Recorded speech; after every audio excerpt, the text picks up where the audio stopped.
Hello, everyone, and welcome to episode 165 of Through the Years, the podcast that reviews Ring of Honor, show by show, from the beginning. My name is Trevor Dame, joined as always by the co-host of the show, Matt Feuerstein. And today we have a guest. We have a returning guest.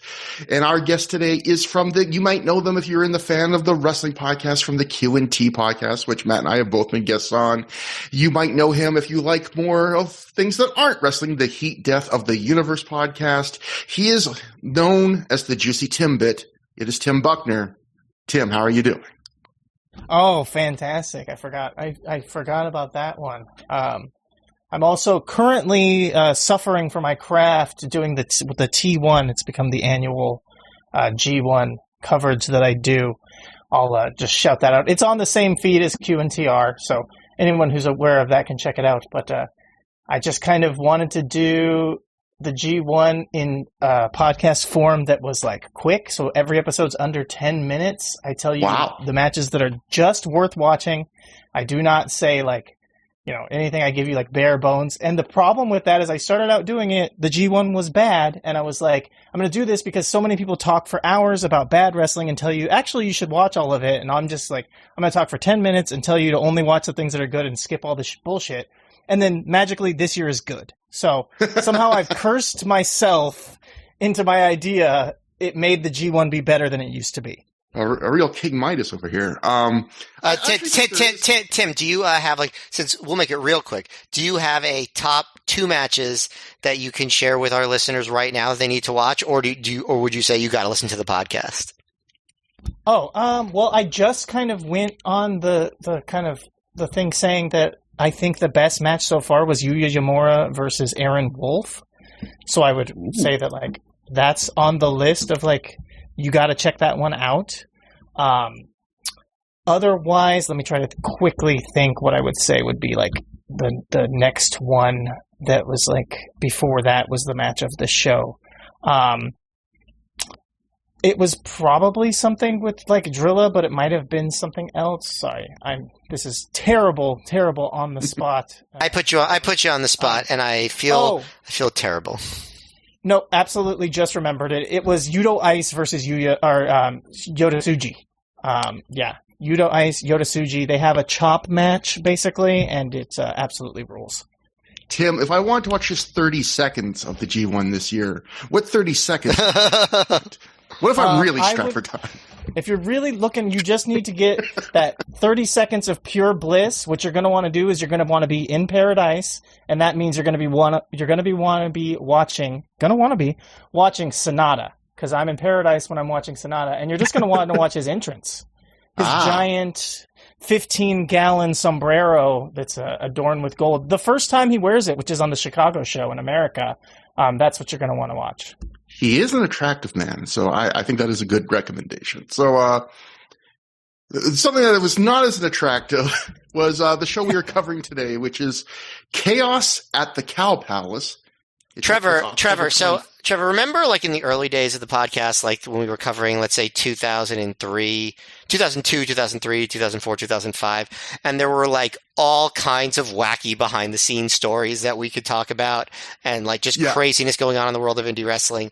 And then for the past few years, it's just been nothing. Just no one's talking about anything. Apparently it's drawing okay, even though it really wasn't. Sometimes people leave, sometimes people come. We just talk about the shows and there's no behind the scenes interesting stories. Well, I feel like this episode makes up for the last 5 years of the podcast. makes up for the last 5 years of the podcast that were so dry. Yeah, this is one of the craziest things. So Chaos at the Cow Palace, which took place October 21st, 2007 at the Cow Palace in San Francisco, California, in front of a reported crowd of 300 people. And like the last show, that may be overestimating things. The story of this show is, why did ROH even run California? Because after all, this is an indie promotion based in the Northeast that at this point in their 5+ year history had never ventured further west than a couple, I think, ill-fated shows in Minnesota that did not draw well. And then, at this point, their typical loop consisted of New York, New Jersey, Philly, Boston, Dayton, and Chicago. So Dayton, Chicago were really the biggest, the furthest they were expanding their reach. So why would a promotion that was desperately trying to get in the black, you figure at this point, go to the expense of running the West Coast, which necessitates that their ring crew drive across country, as well as requiring them to fly probably more than ever of their talent to the West Coast? Well, I don't have this 100% confirmed, but everything from the reporting I've read points to this being a sold show, this particular show here at the Cow Palace.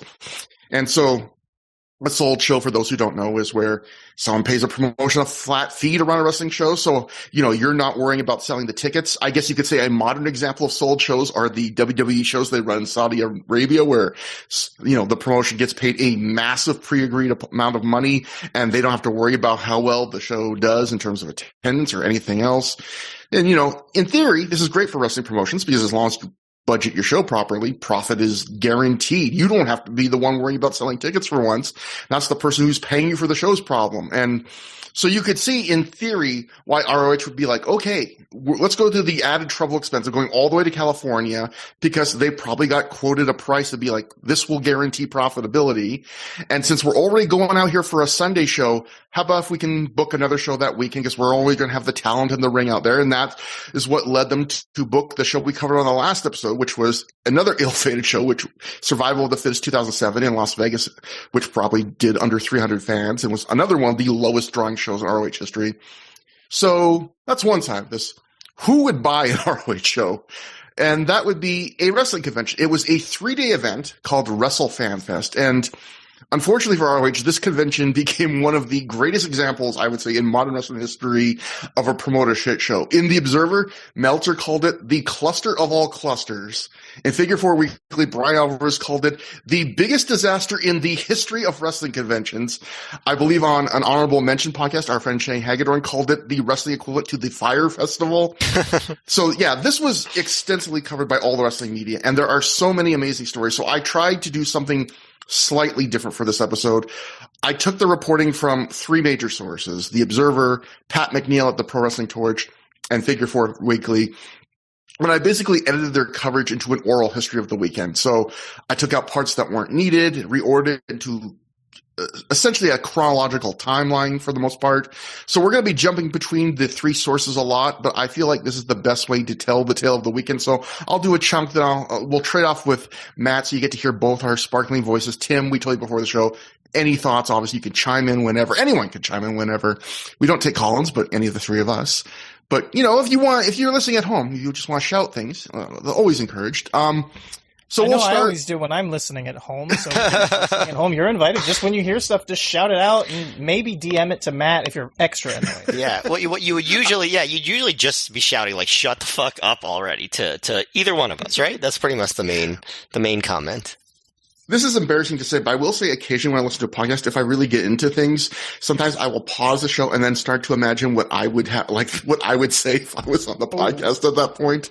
Sometimes I like to just pause the show and just imagine what it'd be like to just hang out with the podcast host in their house. Yeah. Trust me, in 99% of cases, it's never good. So, me being a masochist who pours poison into my ear almost for a living, or semi-professionally, people know how many terrible podcasts I listen to. I usually pause it, and I'm not thinking about any of that. I have to pause it because I just heard something that caused me physical pain, and I need a moment to reset. Well, I'm sure this show has caused that moment a few times in your life, but we will go to. So you've been spending a lot of time listening to Ben Shapiro lately. Yeah, exactly. That's more the kind of thing. Yeah. One time, the worst comment anyone ever made to me about the podcast on social media was they said that my voice was like Ben Shapiro's voice, but more annoying. And I was like, I feel like that's just being a Jew, unfortunately. Sure. Yeah. Sure. I think it's a lovely voice.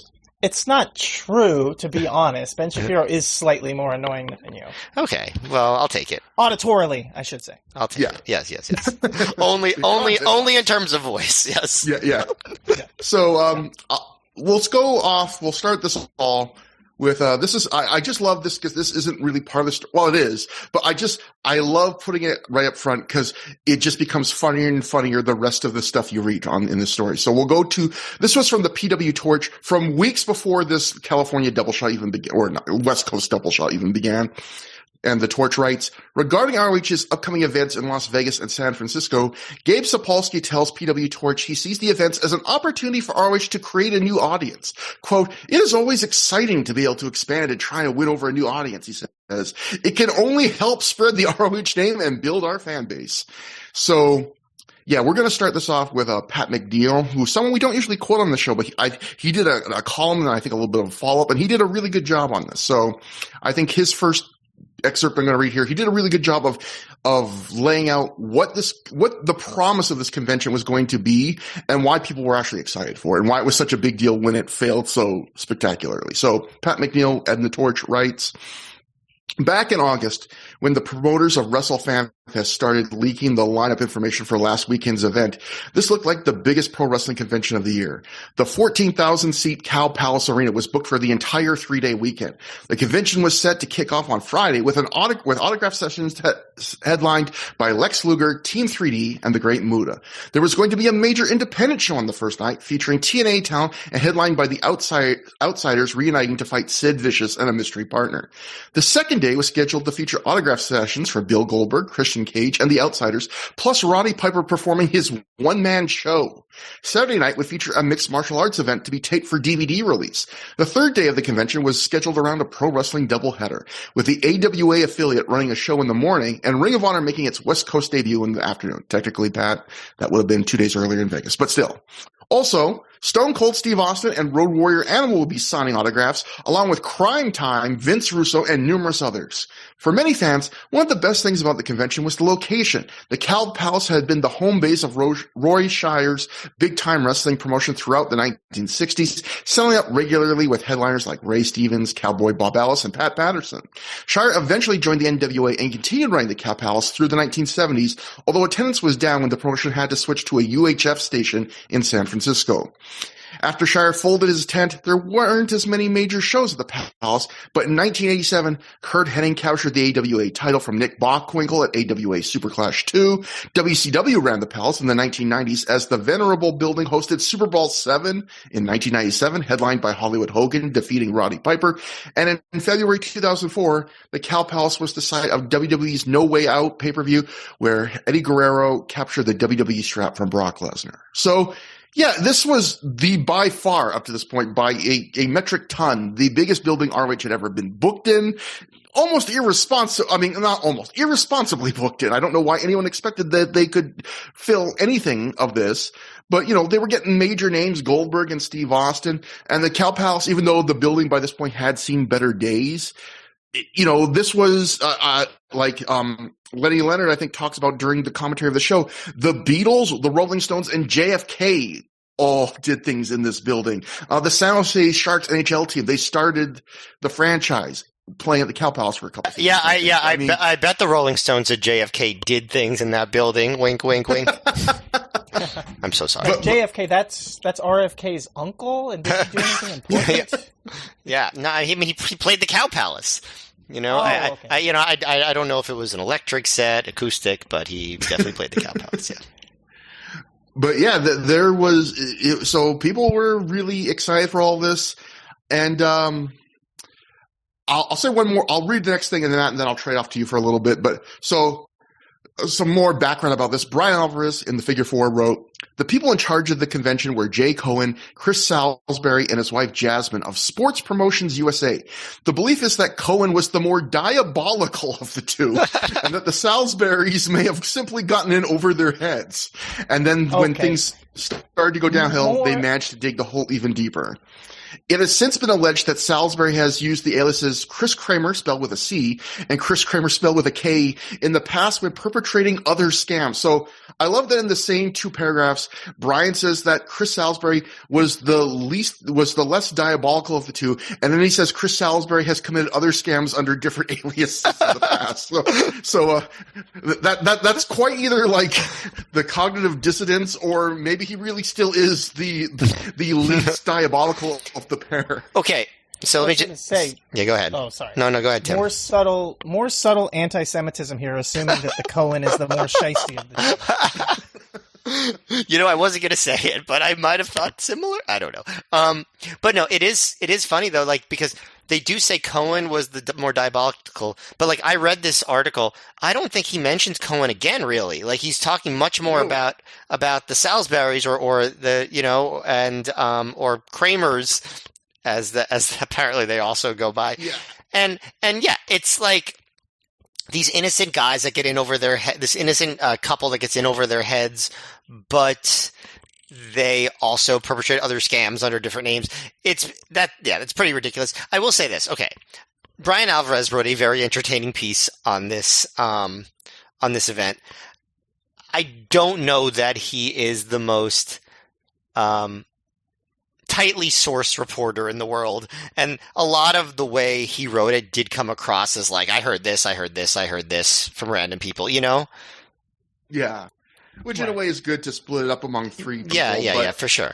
I know his article on it is definitely like worthwhile to cite from because it is one of the more dynamic pieces. Yeah. And I will say, I edited out a lot of the MMA stories from this thing, although I left one major one because it's just so crazy. Yeah. But one thing I edited out was there was the MMA show on the second night had a whole separate promoter, and when that show went bad, there was so much reporting, or at least a bit in some of the different newsletters saying, "Oh, this guy will never work again." I looked him up; he is still promoting MMA shows to this day. So, if you look up Instagram, you will see him promoting those shows and promoting the current great president of the United States. So, everything just keeps on keeping on. Matt, I think you could start next with Pat McNeil, who talks about where things may have the first signs of something being amiss.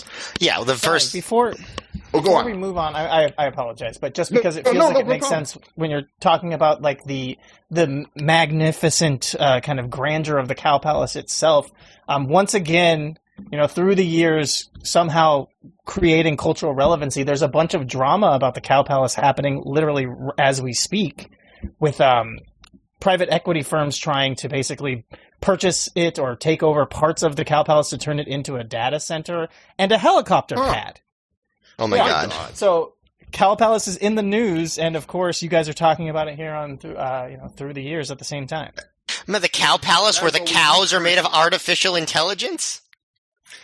I don't know if you would know anything about this, but hasn't the Cow Palace like been one of those buildings that's been like in danger for a while just because it is such an old building that It's on the verge. There's a lot of talk now about basically landlord types and big like private equity firms who own large buildings like the Cow Palace, basically intentionally letting them get to like a point of dereliction where they can almost be condemned because it's easier than having to apply for all of the like everything that you need to be allowed to renovate and actually do repairs and proper upkeep, and you're better off just like getting it to the point where it's so run down that you can just demolish it and replace it and do something else, because it's unfortunately in like a really strange part of the Bay Area for such a large venue that really doesn't have like, there's not really a need for a venue of this size. It's not like one of these massive, like super hype beast venues that you can do like K-pop shows in, but it's also not like a small indie rock venue. So it's like, it's just unfortunately in that like in the middle space that then makes it so, the owners just, they neglect it until it's like falling apart. So then they can be like, look, we got to destroy this thing so that, it's dangerous. And then they just level it to the ground. Yeah, those are some interesting details. Like, it sucks because I'm sure there are some buildings that they need to, everything has its day, but I always do weep a little when even if it is no longer kind of a great fit for the area, when a building with so much history, like I still feel bad about like the Pontiac Silverdome, just the idea of a building that was right with so much history is just nothing now. But any building that's not named after a corporation is nice. Although I guess technically Pontiac, Michigan has its name is related to Pontiac, the car maker, right? I assume so. Yes. Yeah, I think so.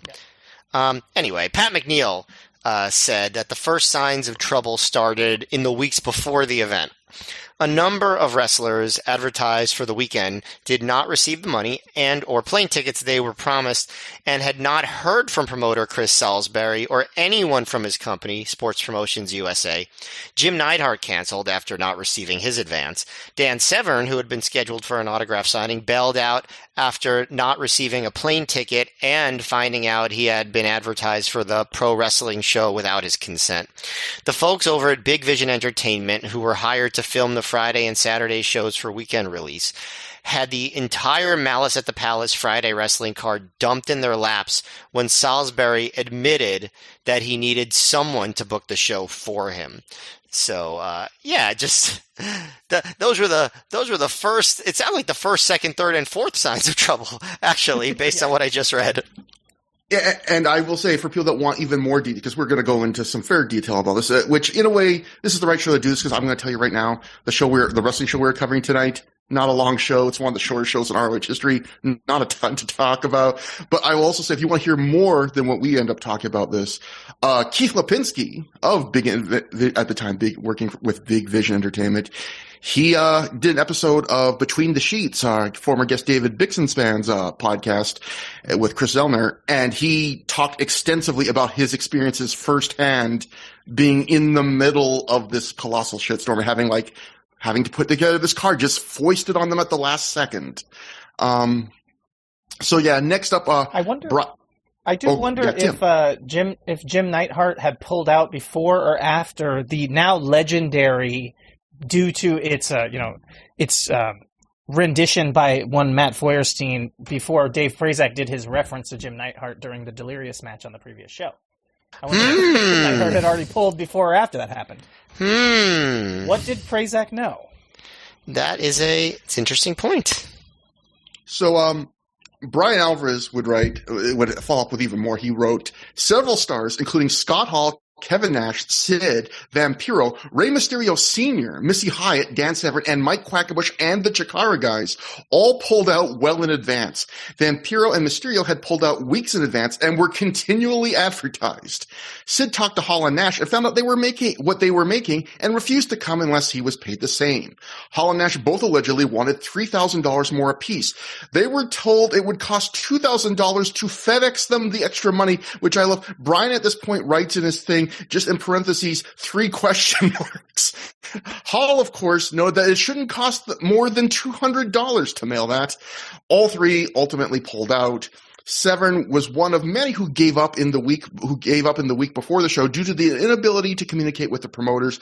Everyone was told not to email them with questions, but to call. Then when they called, nobody answered. I like that. I like that Sid, so all these wrestlers pulled out because the promoters are being shady, except Sid just pulled out for a classic, dick wrestler reason of, I want to be paid the same as them.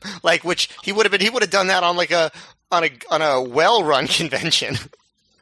I feel like that used to be more of a big deal with wrestlers, because I know when Hall and Nash jumped to WCW, as part of their deal, they were the highest paid wrestlers that weren't Hulk Hogan at that time. And they had a clause where if anyone comes here and makes more money than us, you have to bump us to match. And when Bret Hart came, when they were negotiating them the first time before it fell through, they actually had to get special permission for Hall and Nash to be okay, you could pay Bret a shitload more of this, and we don't have to get raises in line with that. So that used to be a thing, where the idea of just look, I want to be, if he's paying me, I want the same or $1 more. And, Brian also put the cherry on top of this. Look, sorry. Sid, you're saying, that's a normal wrestler asshole move. But for Sid, that's actually a special wrestler dick move, because the normal Sid reason to pull is because he's going to play baseball or softball. Yes, that's right. So even for Sid, this is an extra dicky version of normal, because normally he just pulls out because he wants to go, hit dingers and crush cold boys with his friends. He's I'm going to do some politics for once. Yes. You know what? Good for him. This show was October, so clearly his team didn't make the playoffs. Calendar wide open. And Brian also mentioned, this is a great cherry on top of the talent departures that didn't even make it to the weekend. Brian wrote, Randy Couture was also billed as appearing, but of course he was in South Africa filming the Scorpion King prequel. His people were contacted and it was determined that he was flying home on the Friday of the convention. That's the good news. The bad news was that they had not been contracted to make any appearance at the Cow Palace. So yeah, clearly that was yet another name they just made up that was going to be there. Pat McNeil had a thing about even more people that did not show up for this. Yeah, Marty Jannetty and Ken Shamrock also canceled after not receiving advance money. Tess, Mil Mascaras, and Kevin Sullivan canceled for unknown reasons. I should also mention, since Marty Jannetty canceled off of this one, that when I was at the Dragon Gate USA show the day before WrestleMania 29 in Jersey, we were waiting outside to enter the show in the same place that the WrestleCon was. And one person we saw signing autographs was Marty Jannetty. So he does come to some conventions. Yeah, and Meltzer also had Brian. Yeah, Meltzer said that Angle called up on the day of the show and claimed he had a stomach virus and couldn't fly. TNA sources say Angle never agreed to wrestle, only to sign autographs. 25 wrestlers ended up no-showing. So yeah, and what we're going to find out is those 25 wrestlers are what we can call the smart ones. So what happened to the wrestlers that do show up? It started at the airport. We'll go back to Dave Meltzer, who wrote, even though the headquarters was the Sheraton Hotel by the San Francisco airport, much of the talent was flown in or out of San Jose, 40 minutes away, Sacramento, 90 minutes away, and even Fresno, which is 3 hours away. Oh, perfect. And then Pat McNeil would add, wrestlers were being flown into the Sacramento and San Jose airports to save money, and Salisbury did not have ground transportation prepared for the wrestlers to get to San Francisco. And then Meltzer would chime in, many waited for hours when arriving to get picked up, including Nikolai Volkov waiting 8 hours. Road Warrior Animal, who was fuming all day on Sunday, was late for his appearance because he was at the airport for 90 minutes waiting for the promised transportation. Brian Alvarez adds, some were told to fly in on their own dime to be reimbursed when they arrived. Red flag alert. And of course, they never got their money. So, can you imagine waiting 8 hours at the airport? Like, at what point do you just give up? I mean, 8 hours Nikolai in, I guess. Volkov, right? Yeah. Yes, Nikolai Volkov waited 8 hours. So this is very, very close to the plot of Terminal, the Tom Hanks movie. Like, they may have based it on Nikolai Volkov stuck in the... That might be what that film was based on. Nikolai Volkov's figuring out the carts. He's buying Burger King with these quarters. Such a good Terminal run. Yeah, I feel like we could make an updated version of this, but we actually portray Nikolai Volkov. But maybe he starts to hallucinate all the different wrestlers that he was in a tag team with, and he just kind of so we could work in hallucinatory conversations with the Iron Sheik, things like that. Just saying. He also teamed with Hacksaw Jim Duggan too. So there you go. I guess this would go with to Tim said earlier, which the Cow Palace not being in a great place in modern things where, we can get all these cheaper flights to all these places surrounding the Cow Palace in San Francisco. So, but then we're not going to figure out how to get them from these airports to the building. I know that, because as a Southern California, Los Angeles boy, one of our big bone of contention that we have with the Bay Area is they love to brag about how much better the BART is than our trains and our metro system. But it's I don't see the BART getting these wrestlers to the Cow Palace, folks. How, the LA Metro can get you from the airport now. Wait, actually, we're still in year 6 of the monorail that's supposed to go to LAX. God damn it. Okay, almost. We're almost there. So, Matt, give it to you. Pat McNeil we are finally at the point where the convention even opens. Yes. Pat McNeil said that when Friday morning rolled around, the doors opened at the Cow Palace, and fewer than 100 people poured into the cavernous arena. So, big rush of fans. And then Meltzer said that some of the people involved were promised that more than 10,000 fans would be there over the course of the weekend, but there was little advertising, and what there was looked cheap and didn't even make clear what the event was. At no point were there ever more than a few hundred fans there, and the dealers, for the most part, didn't sell anywhere near what they expected. Were there, so what I want to know about this whole, promise of more than 10,000 fans. What's typical for, what would be an example of a really successful wrestling convention that did happen during this era that wasn't directly tied to a WrestleMania weekend? Because 10,000 fans, just even to me listening now, that sounds just completely implausible for almost any wrestling convention. Yeah, and it is weird that they essentially, when you look at this, they tried to create a WrestleMania weekend when the idea of a WrestleMania weekend, what it became, hadn't even started yet. The idea of we're going to run a whole bunch of different shows and have a bunch of meet and greets, and we're going to draw all these, different big name wrestlers to come here for various things. We're even going to have a one-man show with Roddy Piper. And obviously the world was not ready. But was the world ever ready outside of when tens of thousands of people were already there for WrestleMania?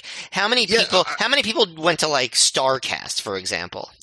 Well, that's the thing is a lot of people now are kind of trying to bully Tony Khan into creating a basically an AEW equivalent of WrestleMania weekend next year during the Saudi WrestleMania. And Tony Khan in press conferences, he certainly make it sound like he's considering that. But again, to what you just said, Matt, I don't think there's any evidence of anyone successfully doing it without WrestleMania being the centerpiece to bring in so many tourists. Right. Yeah. I'm just wondering if anybody thought for 2 seconds about the 10,000 fans claim, especially in 2007. I know they had just had a pretty successful WrestleMania, but it's not like wrestling was at the peak of popularity at that point.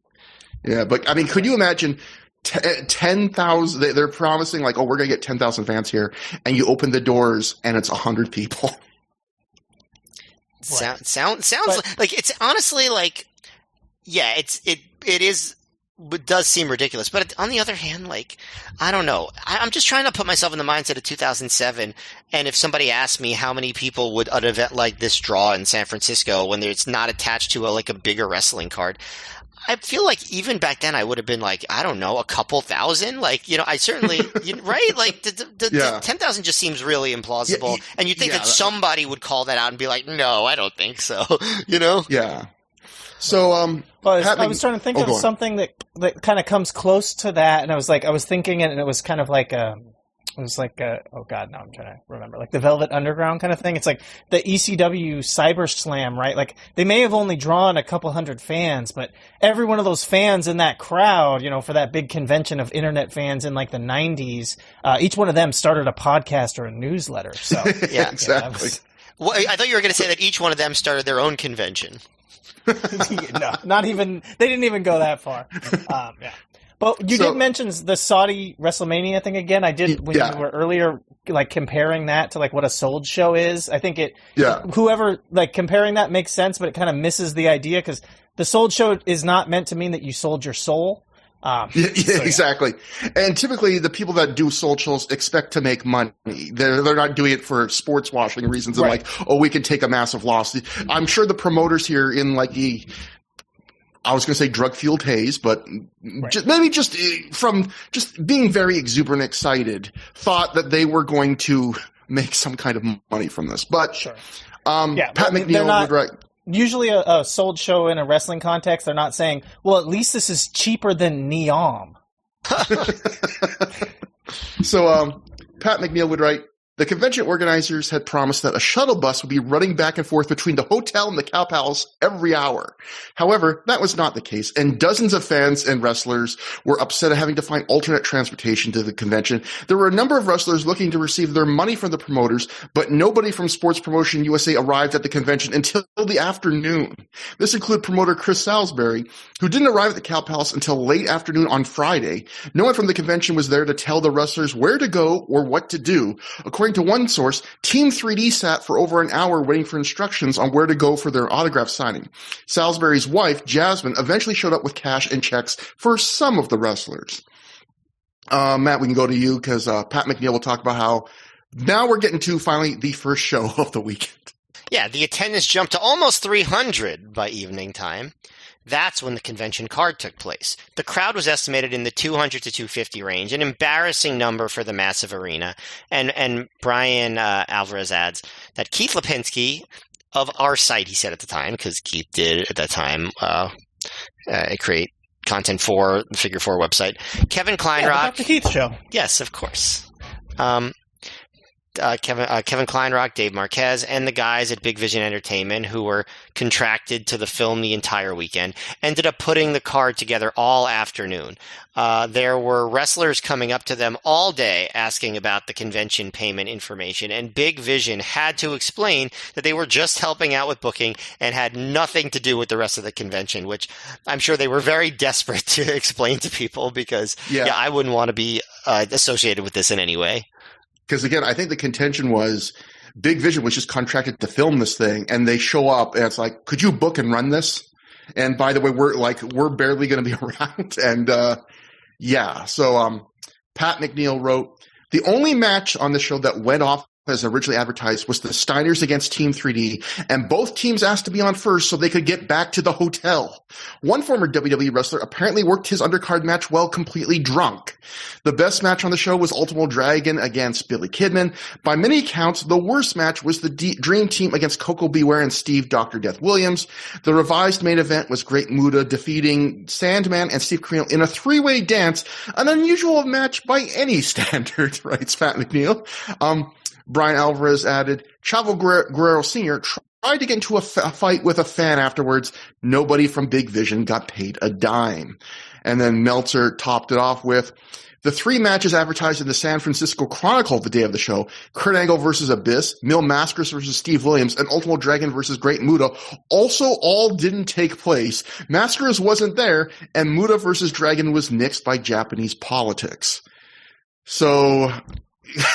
We're starting off with the show of the weekend with all the big names, complete shit show. I believe listening to Dr. Keith on the Between the Sheets that Chavo Guerrero might have been the wrestler that imbibed. I'm not sure that reportedly, but that would explain maybe why he almost got into a fight with ringside fans.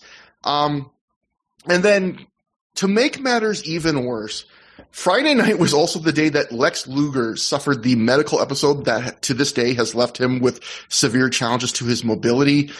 Meltzer wrote at the time, quote, Lex Luger had to be hospitalized after he collapsed in his hotel room. They had to have security open the door to his room, and he was found with his eyes badly bloodshot and unable to move on the floor between the two beds in his room. And so, looking at all the reporting at this time, there was a lot of speculation the weekend this happened that he had suffered everything from a heart attack to just a normal stroke. Today, we know it was a spinal stroke where your blood supply gets temporarily blocked to your spine rather than your brain. I guess if you want to look at a silver line to a very dark cloud, this is what sets off a chain of events in Luger's life that leads to him becoming a born-again Christian, which by many accounts seems to have been a good thing for him personally. He seems to be a significantly nicer man that is more at peace in his life and has maybe less demons in his life. So I guess you could say in a way this was his rock bottom. This was probably a lot of people's rock bottoms on this weekend. But that was all of that was just Friday. This is a 3-day convention. So Pat McNeil will kick off the next day. I have a quick question for you. I'm sorry. Oh, yeah. Go on, both of you. Yeah. Matt first. Well, my question for Trevor is, you said that this is the medical episode, the spinal stroke that leads to the condition that Luger is currently in.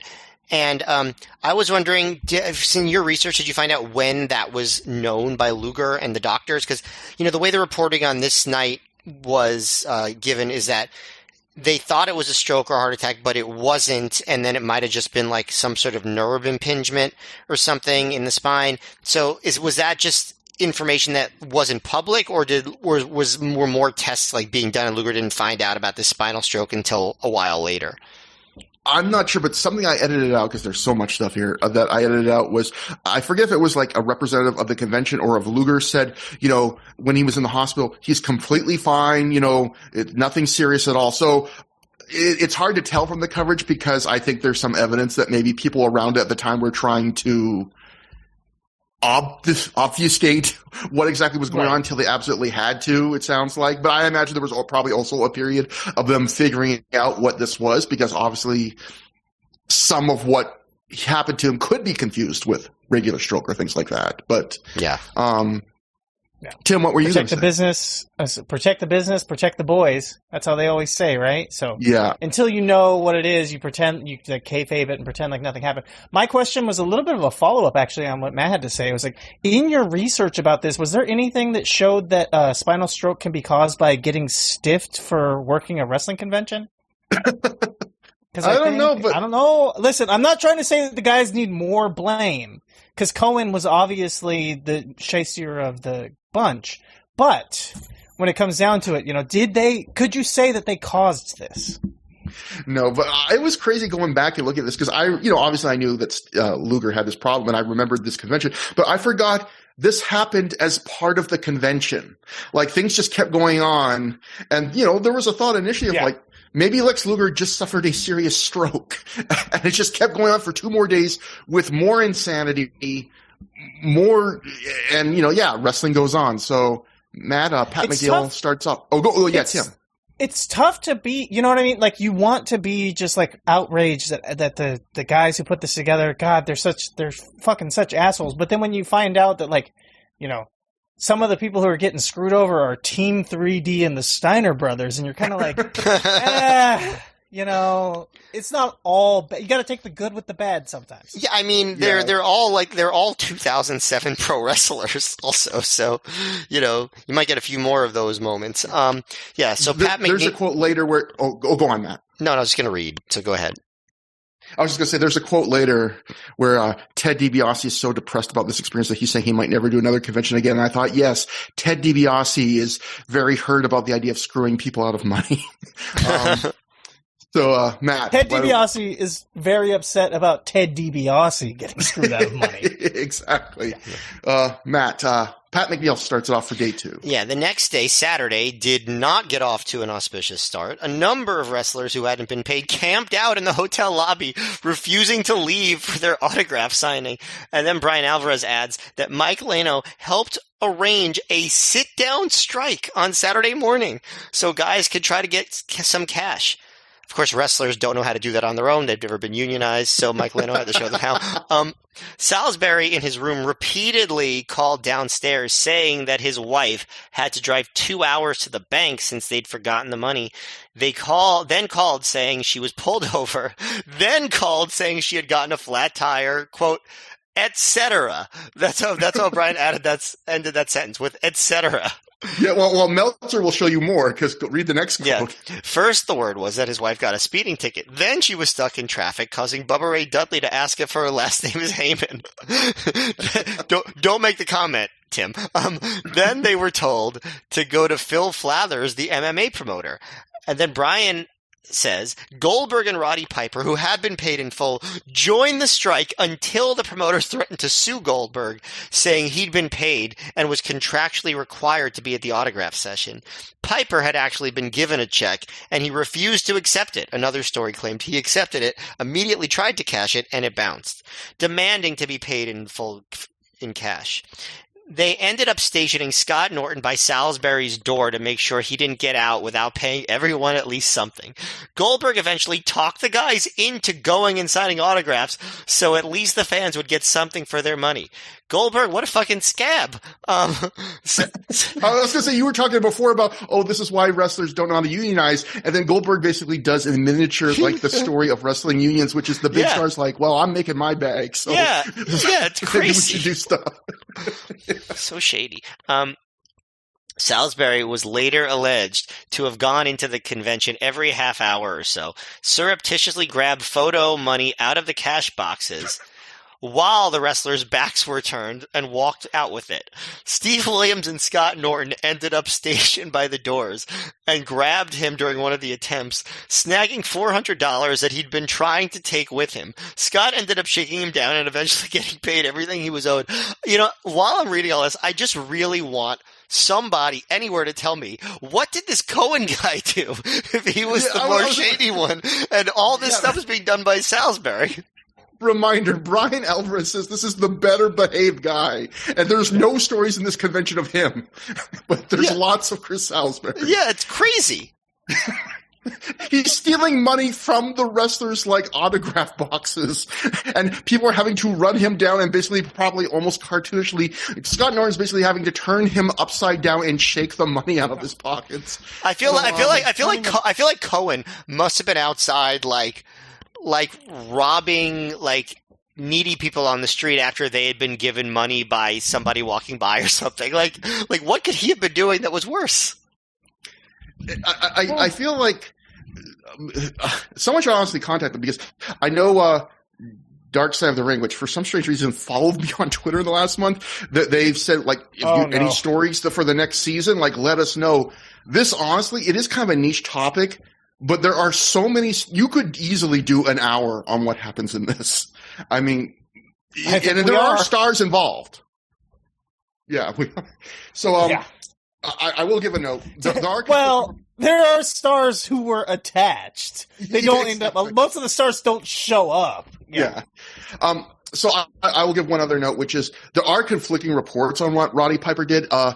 Pat McNeil wrote that Piper claimed they didn't have the proper gear set up for his one-man show. I don't know what gear you need for a one-man show other than a microphone, but that's what Pat says, where Brian Alvarez said that Piper decided to not do his one-man show because the turnout for it was solo. But both guys say, he did a Q&A instead. I believe Dr. Keith Lipinski said it might have been a good Q&A, actually. So he gave them something. I don't know what the difference between a Q&A and the Roddy Piper one-man show would be, but apparently there was a difference. So the one-man show was going to be Roddy Piper was going to come out in a red leather suit, and he was going to do the entire act of Eddie Murphy Raw. He was going to say the N-word. He was going to do the He's going to bring back the WrestleMania half blackface. Yes. Oh my God. So, Brian Alvarez writes, this is one of my favorite parts. Brian Alvarez writes, I believe there was also an Eric Bischoff charity dinner in here that I actually heard nothing about, except that there was no food available at this dinner. Fitting for the former head of WCW, Brian writes. They held a charity dinner. There wasn't food at it. I want to hear Conrad talk to Eric about this story and just be like, I love you for that. Yeah. Brian continues, the private VIP after party with the wrestlers, which some fans paid big money for, ended up getting to hang out with the wrestlers at the Sheraton Hotel bar, which anyone could have done for free. The second biggest complaint of the weekend behind everyone not getting paid was that the bar was horribly understaffed and the service was terrible, which after all the other bullshit was a pretty major deal. So everything about this weekend went wrong. Like every aspect. The ROH thing might have been the thing that went off with the least hitch. It is insane how this went. Yeah.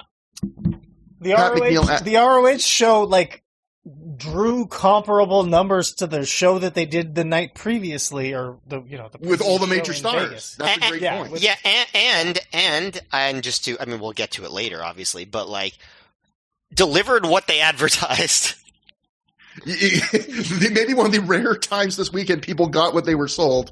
Pat McNeil then wrote, as bad as things had been, things got worse late Saturday when the mixed martial arts event was canceled. And then Dave had a lot on this. Dave wrote, the show that would have drawn the best, the MMA show, had sold 300 tickets in advance, but the Athletic Commission canceled the show because they didn't have a safe cage to fight in.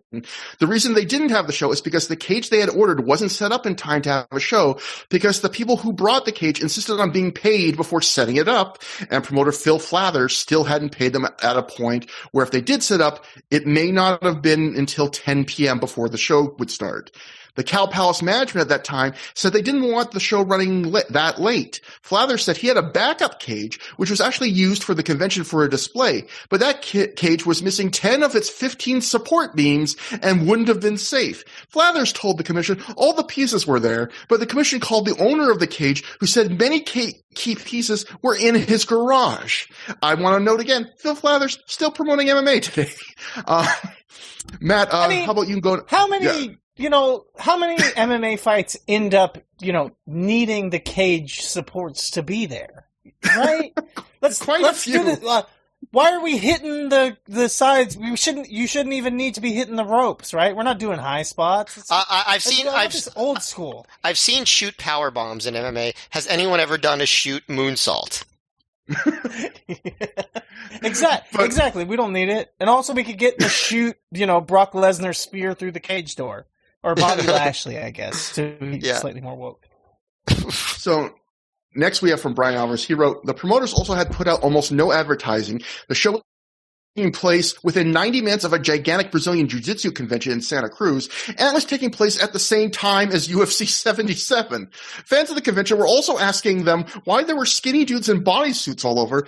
These were actually the MMA guys weighing in for Saturday on a scale purchased at Bed Bath & Beyond. I mean, where do you buy the good MMA scales? I don't even know, so...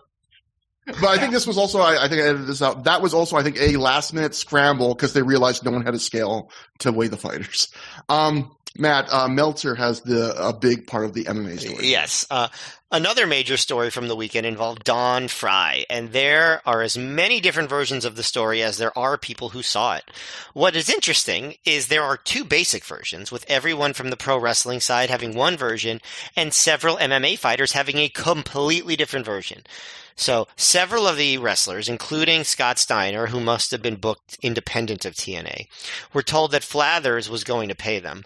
Flathers said that was Salisbury's responsibility. After the MMA show was canceled on 10/20, the fighters were in a room with Flathers wanting their money, not aware the commission had an account that would guarantee them 20% if the show didn't take place. Flathers said he'd settle things one by one. When wrestlers came in, it started tension between wrestlers and MMA fighters. There was nearly an issue the night before between a fighter and Brian Knobbs.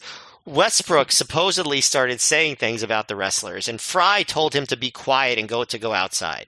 Fry, who had been drinking and from all accounts was not exactly in the state of mind one would be in for a fight, was speaking up as something of the leader of the MMA group, although apparently some in the MMA group didn't like Fry acting as the leader.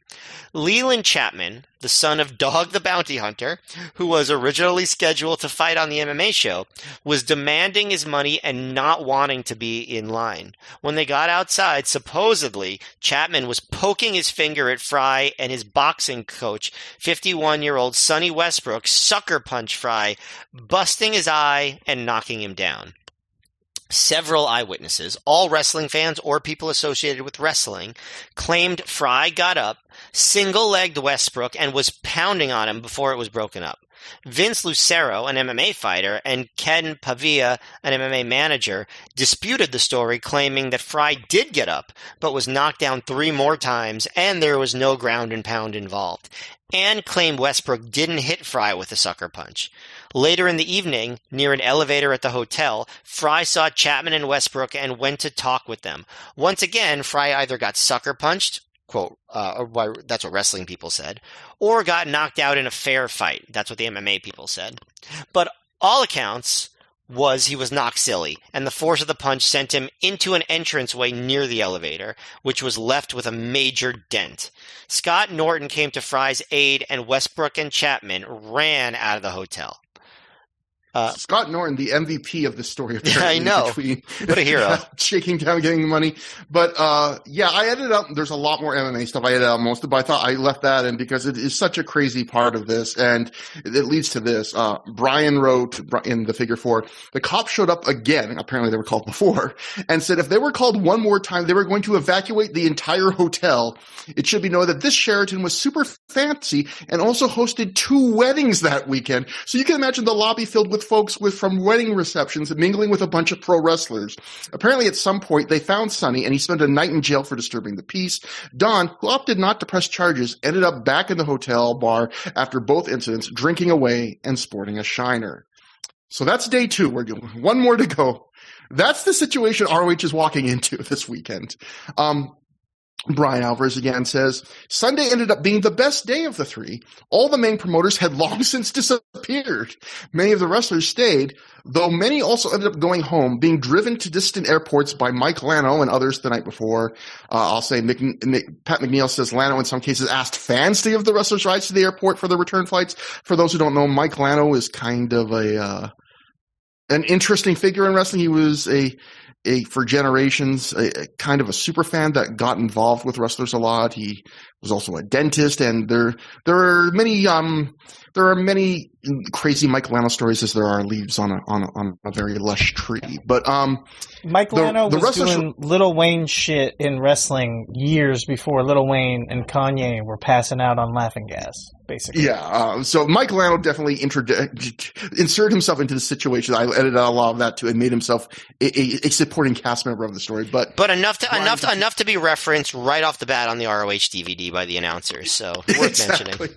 So Brian continues, the wrestlers remaining, rallied together by longtime event promoter Scott Epstein, did the best they could. Many hadn't been paid, but had enough gimmicks and such to sell to make some money. Steve Austin showed up and was debriefed by Mike Lano. About 400 people showed up in total, and most who were there had a good time, and it was said the best was made of a bad situation.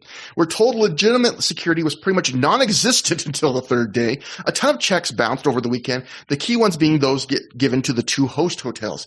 Bouncing checks to wrestlers is one thing, but bouncing checks to a hotel in California opens you up to major league legal trouble. When it had been discovered that the checks had bounced, all the wrestlers were kicked out of their rooms on Sunday afternoon. On the bright side, if you want to look at it that way, everyone was allowed to sleep in the lobby.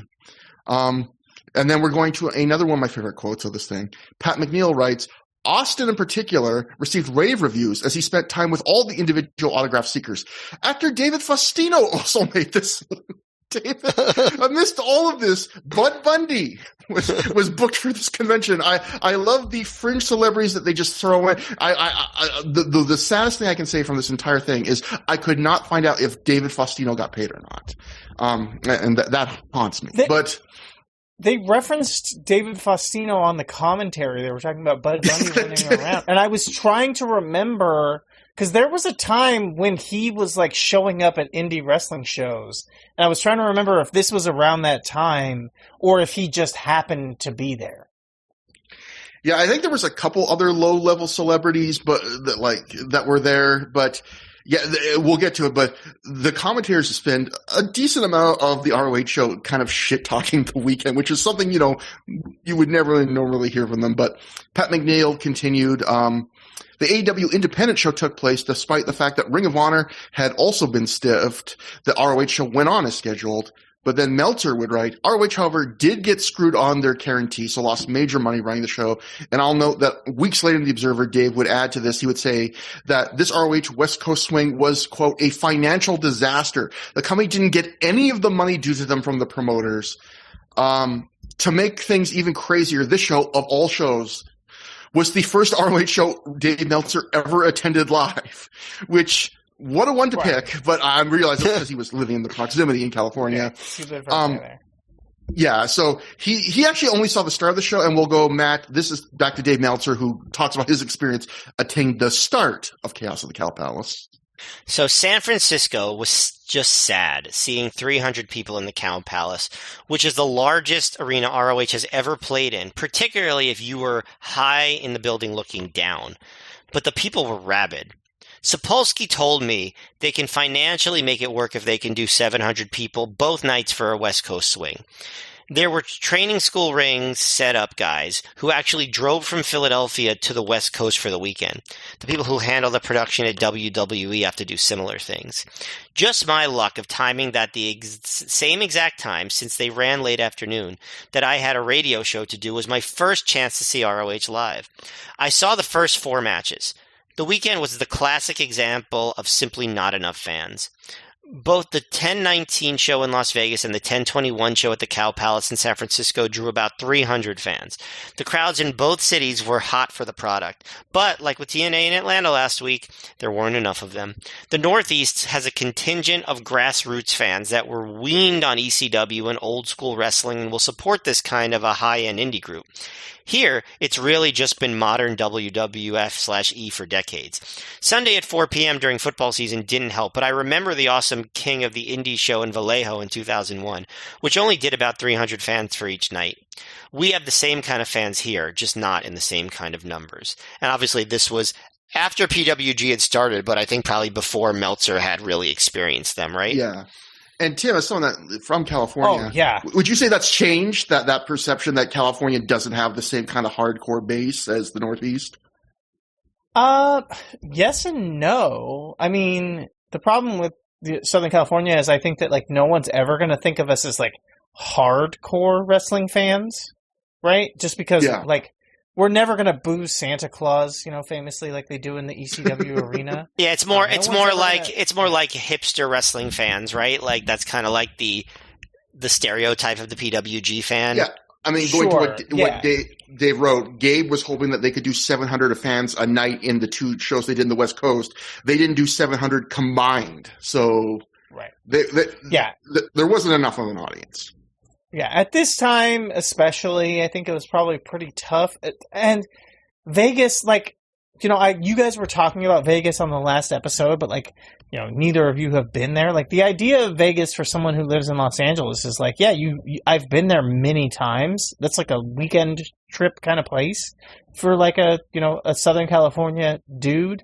But like, we didn't really have, fans that are going to travel. I mean, you were talking about like, what's a convention that worked in this era? There's not like a ton. Like, traveling for wrestling shows wasn't like a big thing, even still in 2007. You're not going to travel to, Vegas, a weekend trip, whatever, from Southern California to go see ROH is like kind of an ask. The Bay Area, definitely also an interesting like conversation to talk about. Like, but there's hardcore wrestling fans like me. I'm like a third generation wrestling fan who like I got into wrestling watching it with my grandma type fans, right? We exist here in California, but again, we're not going to have that. Like, we're not like Chicago, we're not like New York, we're not like Philly. We're going to have that reputation as wrestling fans, but you've got a lot of hardcore wrestling fans here in California who know their shit. We've got a ton of amazing talent here, right? Like, yeah. Shout out Richie Coy. Like, people don't know who that is, but they should. Richie Coy is probably the best wrestler in like Southern California right now. But like, like we've got historically have tons of great talent, have like gotten signed to big companies and all this and that. Like fucking Jack Perry, even like, right? Like, wrestling is a big part of California, but the hardcore thing. But then you go to like a fucking, LA GCW show and you see the same That's like the weird thing about wrestling is like you draw the fans you deserve. And I've gone to like LA GCW shows and I'm like, where the fuck am I in New Jersey? Like, where do you live during the week? Because I never see these kind of people in California from day to day, but somehow you show up at fucking GCW, right?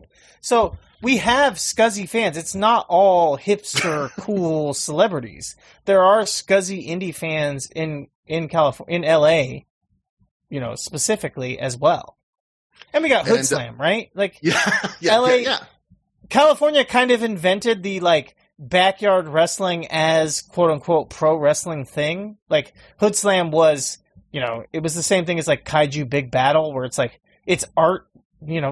I can say it. I'm bisexual. Art fags who didn't really do like wrestling training, just putting on a show because it's cool.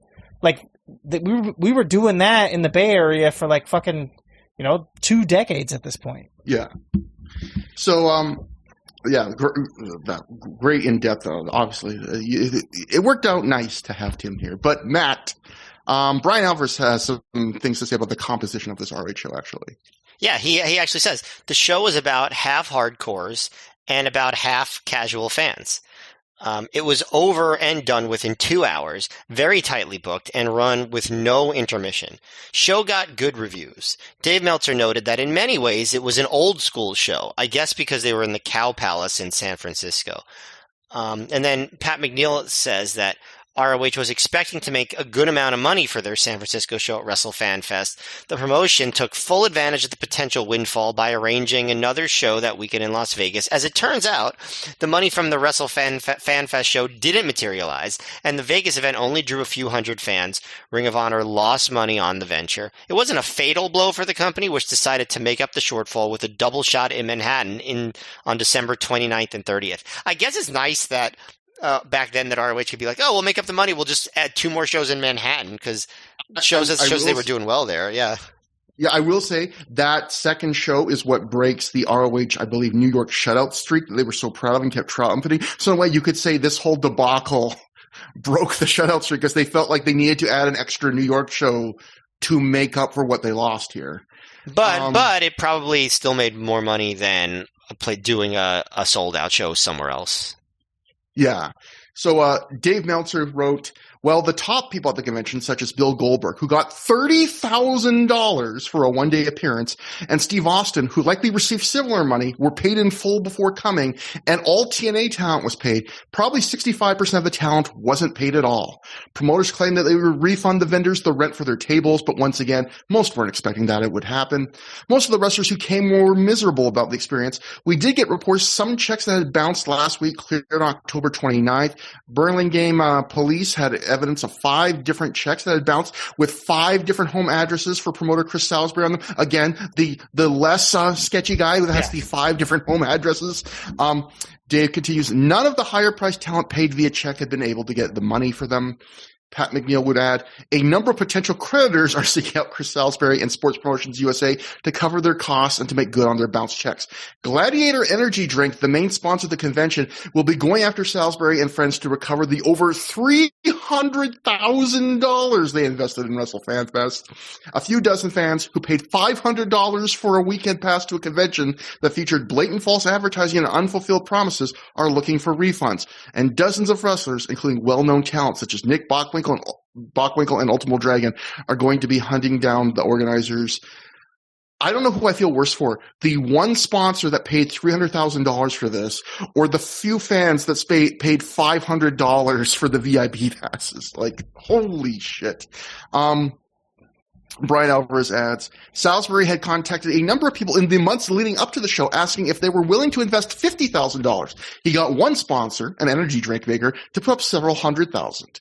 Where all this money went is up for debate. Obviously, the Cow Palace had to be paid. I'll mention this. Pat McNeil, I didn't include this, claims that the Cow Palace wasn't paid, so that's of dispute even.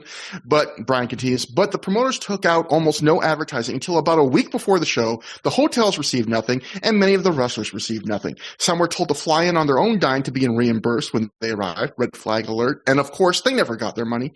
Some were given checks and told not to cash them until Monday. And of course, on Monday, every single one of them bounced. Many of the wrestlers were devastated, including Jimmy Snuka and Ted DiBiase, who said he'd never been in his life treated this poorly and was considering whether to ever do a convention again. Brian Alvarez picking maybe the 2 worst wrestlers to try and make me gain sympathy for the wrestlers in this situation in Jimmy Snuka and Ted DiBiase. Did Chris Benoit also have a problem? Well, actually, he wouldn't have had a problem with this. He had died a few months earlier. But anyway.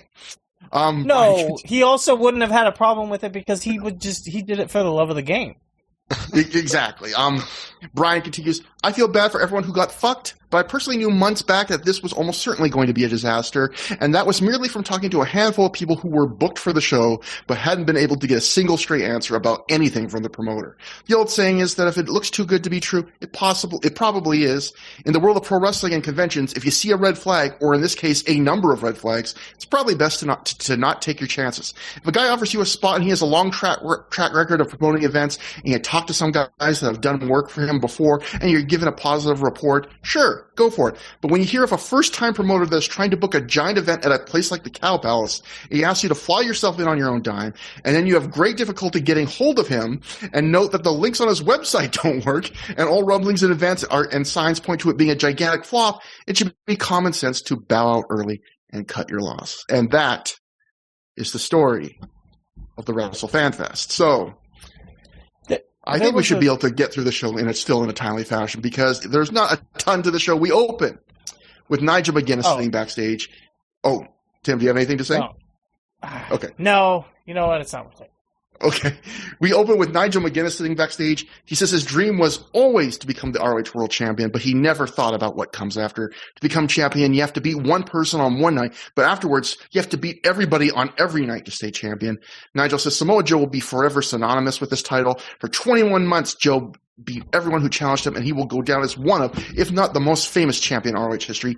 Nigel says there are other guys who won this belt. He's not going to name names, who probably won't even be footnotes in history. Nigel says the question is, what will his legacy be? Will he hold the title for 21 months or 24 months, or will he just be a footnote as well? Nigel says he doesn't know how far his reign will go, but he's going to give it all he's got. On one hand, I thought this was a very good promo. I liked the line about the idea of, being champion is so much tougher because I have to win every night instead of just being great on one night.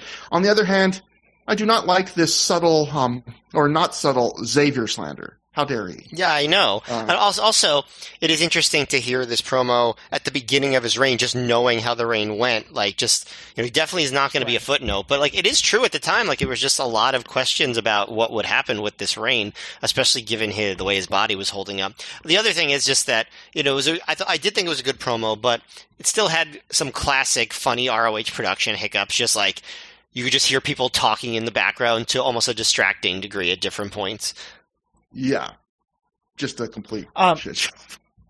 And that brings us to... The thing about it is... Oh, sorry. No, go on, the thing about this promo is, it's kind of crazy how much it makes sense in the context, how much it makes sense in the big picture as we've, lived on from it.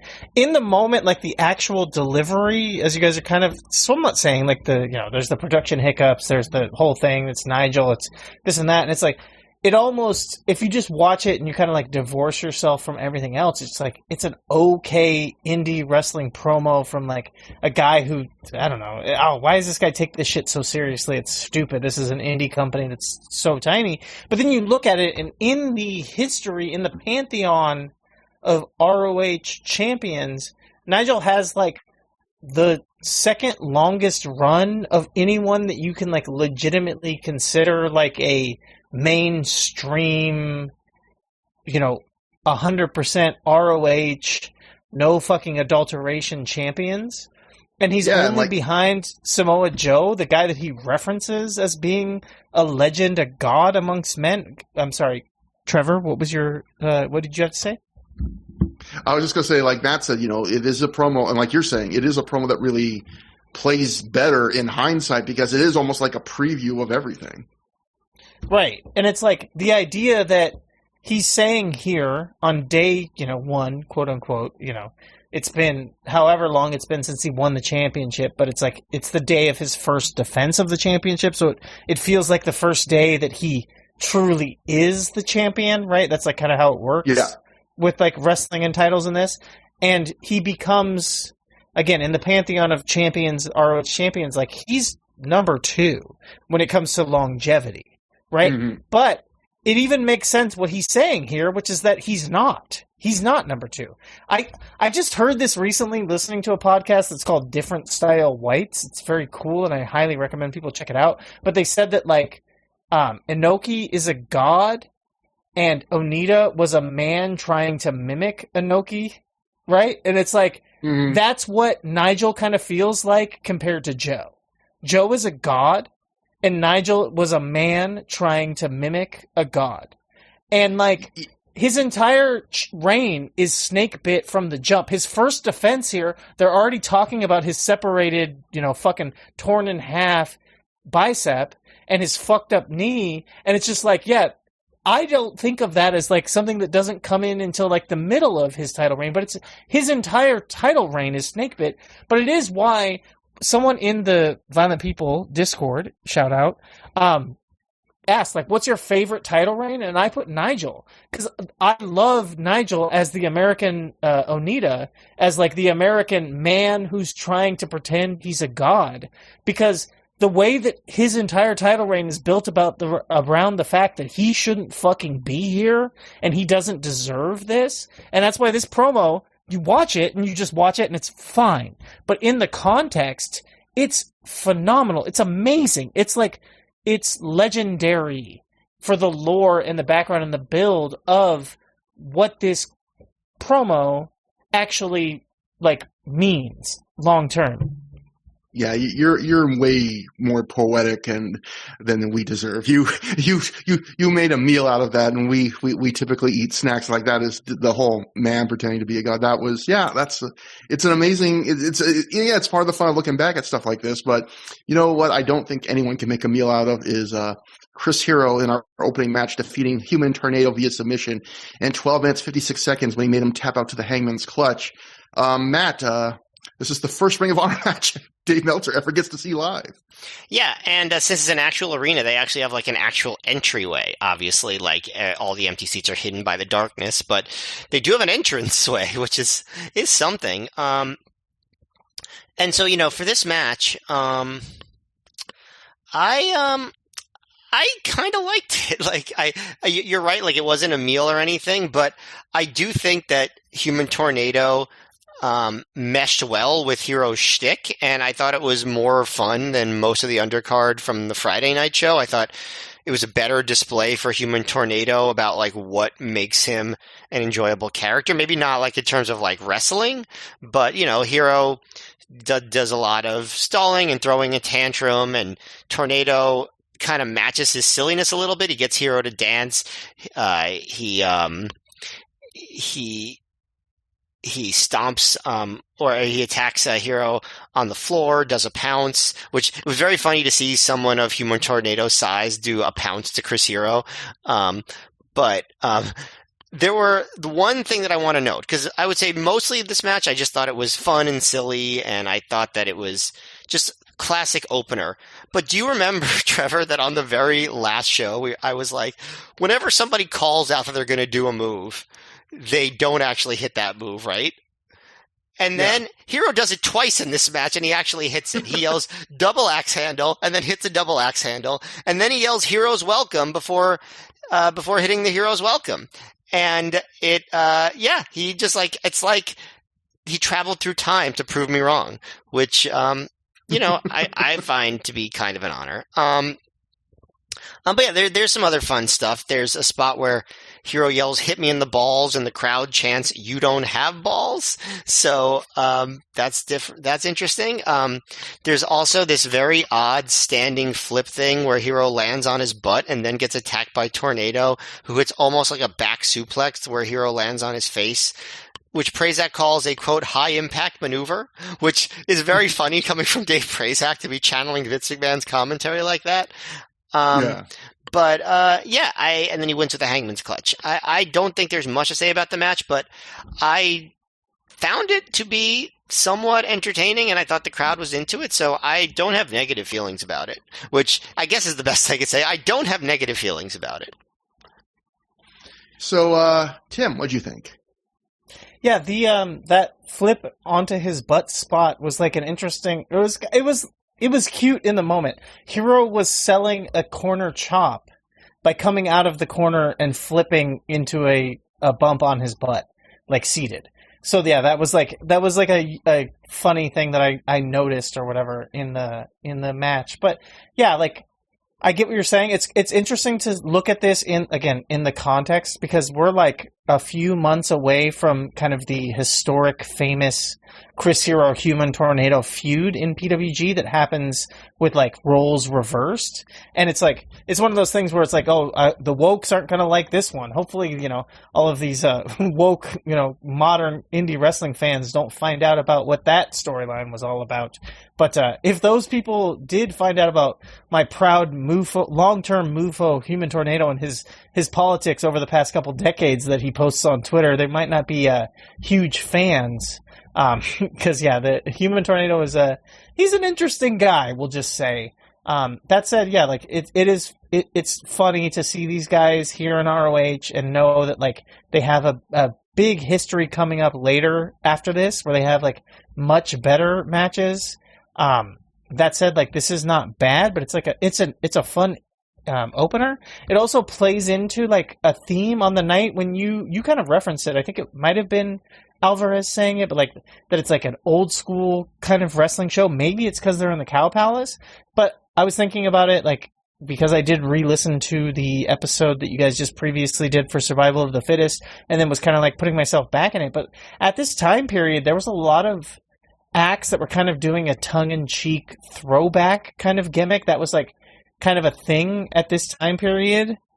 We're coming out of the Attitude Era, and there was a lot of people who were like, man, fuck this shit. Like, we're not trying to do, like, Vince Russo stuff. Let's, like, throw back to the old, like, NWA style.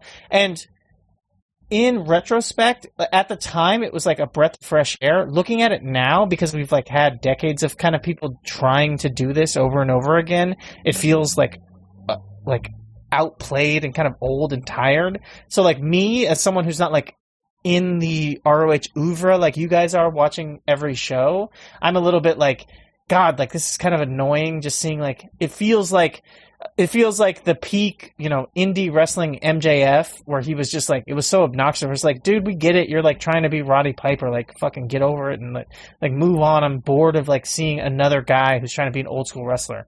That said, yeah, like, solid match. Hero gets the win. So you were saying, like, we don't get to see Human Tornado. He does most of his spots, but Trevor, we didn't get to see his finishing move, and I believe it's called the D&D suplex. And what does that stand for? I'm not going to say, and I'm going to say, I was going to point this out. Matt said that Dave Prazak said, what a maneuver for a move, very Vince McMahon-esque. That was the move, and I'm wondering if Dave Prazak, I'm not sure, did he not even want to just say the acronym for that? That honestly might be it, that he might have been told by Gabe or just decided on his own. This is not the show where we say those sorts of things. Yeah. So, yeah, I did not like this match as much as you guys did. This was, first I'll say, this is certainly the biggest venue, like we mentioned, that ROH had been up to this point in history by a mile. And as a result, it's also lit in complete darkness, other than, I would say, the first 3 or 4 rows. There's a little stage and a tiny staircase that wrestlers have to walk down. And the theme music on the PAs is blowing out the audio on every entrance. They didn't compensate for that.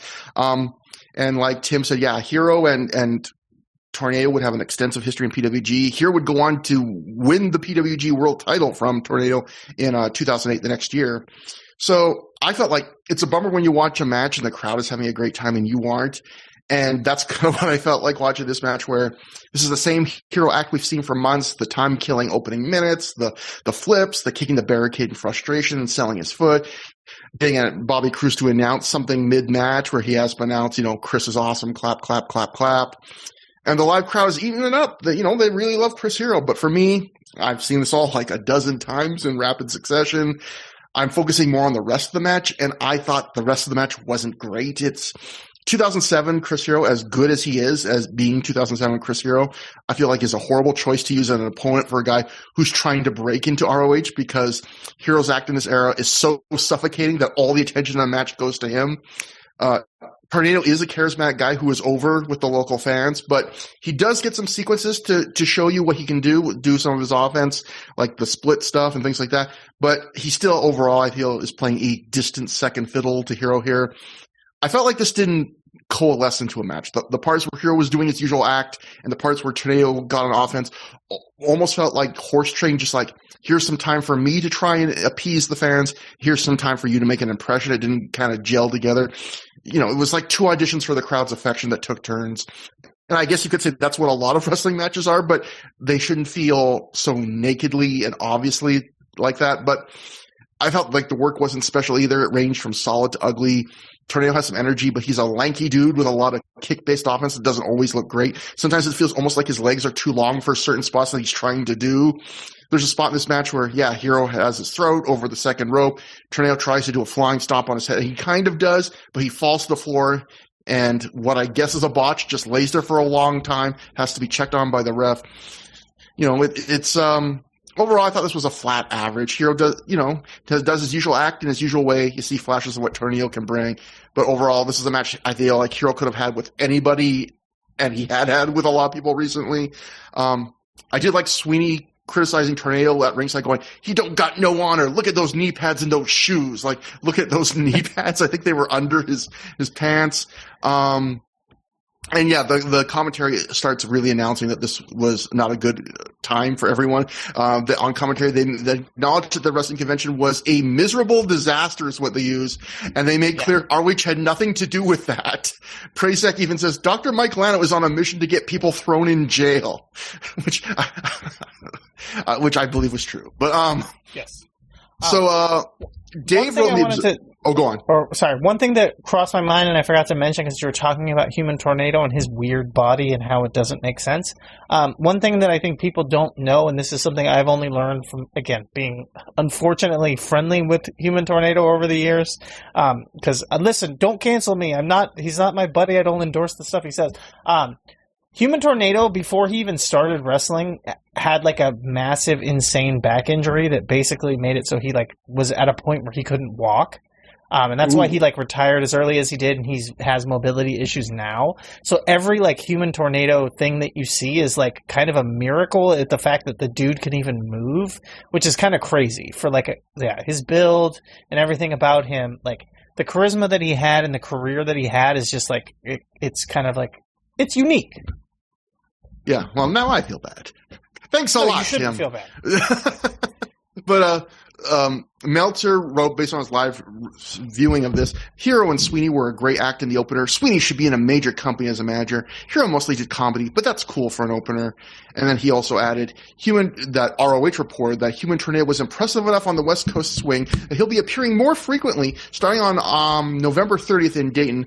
And I will note, Human Tornado works a whopping 3 more shows in the entire Gabe Sapolsky era, which continues on for about a year from here. So he didn't impress him that much. But after the match, Larry Sweeney gets on the mic and he tells the crowd to forget Pat Patterson, forget Ray Stevens, forget Nick Bockwinkel, forget Joe Montana. Chris Hero is the best athlete to perform in the history of this building. At this point, I was like, did the 49ers play at the Cow Palace? Like, because I don't believe they did. See, yeah, no. At this point, Claudio Castagnoli runs in the ring. Sweeney bails and Hero gets hit with a European uppercut. Claudio grabs the mic and he says he's sorry for this trash. He says what an honor it is for ROH to be here in San Francisco at the Cow Palace. Claudio is even wearing a black and white cow-evoking striped jacket for the Cow Palace. We get a huge ROH chant, and Claudio says he hopes we can add a little piece of history to the building today. Roderick Strong's music, and out he comes, grabbing the mic. Roddy says, let's make wrestling history right now by wrestling for his FIP championship. That's going to make a lot of history. And that brings us to our second match on the card. The FIP World Heavyweight title on the line. Roderick Strong successfully defends the title when he defeats Claudio Castagnoli via pinfall in 13 minutes, 31 seconds with the Gibson driver. Tim, what'd you think? I liked the aggressive opening nature of this. I liked that the way that they were like doing lockups and kind of grappling roughly around the ring played into the rule set, and the commentary did a good job of like telling me that, right? Being like, the title can change hands on a count out. The title can change hands on a disqualification. These guys wrestling outside the ring, like, don't think of this as like just fucking around outside the ring like we're in, the G1. Think about this as like part of the match. This is legit and it matters. So I thought I enjoyed that. That said, like after that, and we settle into like the quote unquote, match part of the match, it's mostly Roddy on top over like a much larger man, and like Roddy is good at this point, but he's not like peak, Roderick Strong, one of the greatest of all time type wrestlers. So like now, current day Roddy, and for like the past decade, like I can believe Roderick Strong as being completely in control of a guy this size. At this time, not necessarily. Like he's good. He's definitely very like he has some unique stuff, but like he works a lot of the match around what the commentary calls a reverse bear hug, which is just basically a waist lock. He's just holding a waist lock a lot. And that's like the match. He's holding it so much, and I think that it's just it portends to kind of the theme of the evening that I'll talk a little bit more about in the next match. Is that this basically? I think there was some energy drink sponsor for the weekend. That Gladiator energy drink. Yeah, I think that Gladiator Energy might have gotten stiffed, but if we're talking about stiffness, I think that the real sponsor of the weekend was bearhugger.net, and they got stiff in a different way. That said, like, solid match, but nothing crazy, and like, these are two guys who both get in, like, a lot better, but you can see the pieces here, but it's just, it's not peak, and it's kind of, again, for me, out of context, it's kind of like, I don't know how to put it, annoying. It's like irksome to see guys who are like, come on, do the thing, do the Death Riders, do the, do the conglomeration. Why am I watching this? Anyway. Yeah, these are two of the higher motor guys in the promotion, particularly Roddy, and most of this match felt like them holding back a bit. And I would say until the final 3 or 4 minutes, this is slower than you'd expect, more grounded on the mat with all those reverse bear hugs than you'd expect. And the offense is probably, I would say, more basic than you'd expect. The opening minutes are also probably a little goofier than you would think you'd see from these two. Like, we open with a collar and elbow tie-up to the start of the match that spills to the floor, and it stays on even when they're on the floor, and then it goes almost into the crowd, which actually was goofy, but I enjoyed it. But then a little later, we have Roddy climbing to the second turnbuckle so he can have the height advantage when he calls for a test of strength. And then shortly after that, when Claudio has Strong in a double knuckle lock, he's raising his arms and making him say, hey. So a lot of goofiness to start this match, actually. And then in those final 3 or 4 minutes, they do lock into the pace and offense I was expecting from them the entire match. And once they get there, it's enjoyable enough. But because it's only the final few minutes, I feel like they didn't really have time to go interesting places in that higher gear. Like, once they got into that higher gear, they were just hitting their usual signature stuff you'd expect from them. If they had more of the whole length of the match, if they wrestled more of it with that pace, which I think these two are very capable of, I think they would have had some reason to find some more interesting wrinkles along the way. Instead, this feels like another match this weekend where two talented guys went, well, this weekend is a shit show. Not many people showed up. Let's give them enough to satisfy, but not close to everything we have.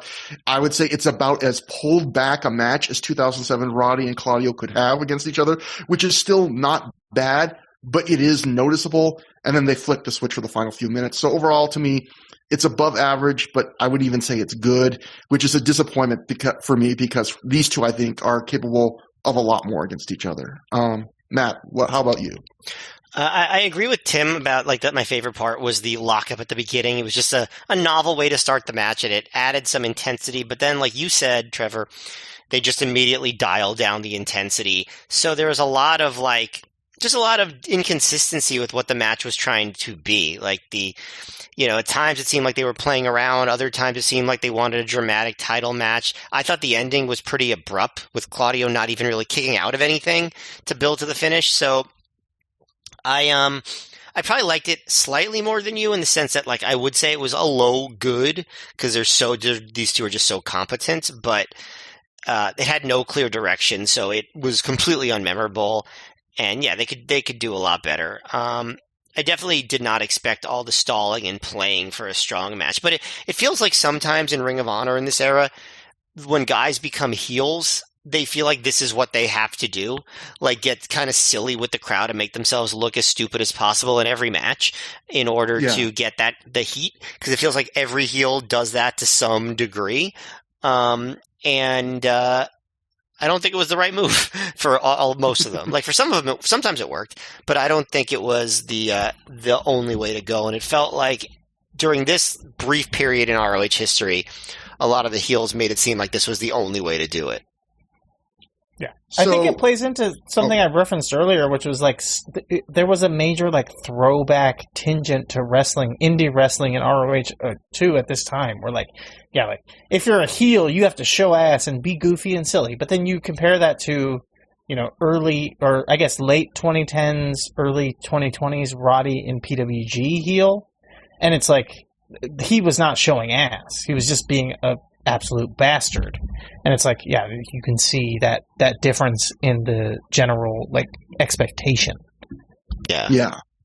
So after the match, Roddy tries to put on Claudio's fancy cow jacket, and he somehow has difficulty putting on a jacket. So he just puts it over one arm, and he can't get it on all the way, at which point Claudio recovers, and he chases Roddy to the back, with Roddy just having this dangling jacket on halfway, which was a funny visual. I'll take what I can get from the show. And then next we get an ad for FIP's Dangerous Intentions 2007 DVD, featuring an I Quit match between Davey Richards and Roderick Strong for the FIP title. Who will win? probably the guy we just saw defend the title. We also get a Briscoes versus Necro Butcher and Madman Pondo tag, appearances from Colt Cabana and Shingo, because this was a show from early February being promoted on a DVD that was probably released at the end of the year. And also we can see from the video highlights that the show also has Mark Briscoe eating a little cup of ice cream. So that is a reason to get that DVD. And I was going to say, Jesus Christ, Shingo was on that show. I think the last time I was on this podcast was when Shingo was in America. That can't be an FIP show from back then. Yeah, it is a February 2007 FIP show, so he was finishing up. But brings us to third match on the card. Adam Pearce, scored to the ring by Shane Hagedorn, defeated Carl Anderson via pinfall in 7:35 after hitting a pile driver. And this is something I said on a recent show. I keep feeling this cognitive dissonance with Adam Pearce and the Hangman 3. This is another example of ROH, on one hand, feeling like they want us to see the Hangman 3 as this new, serious, threatening stable.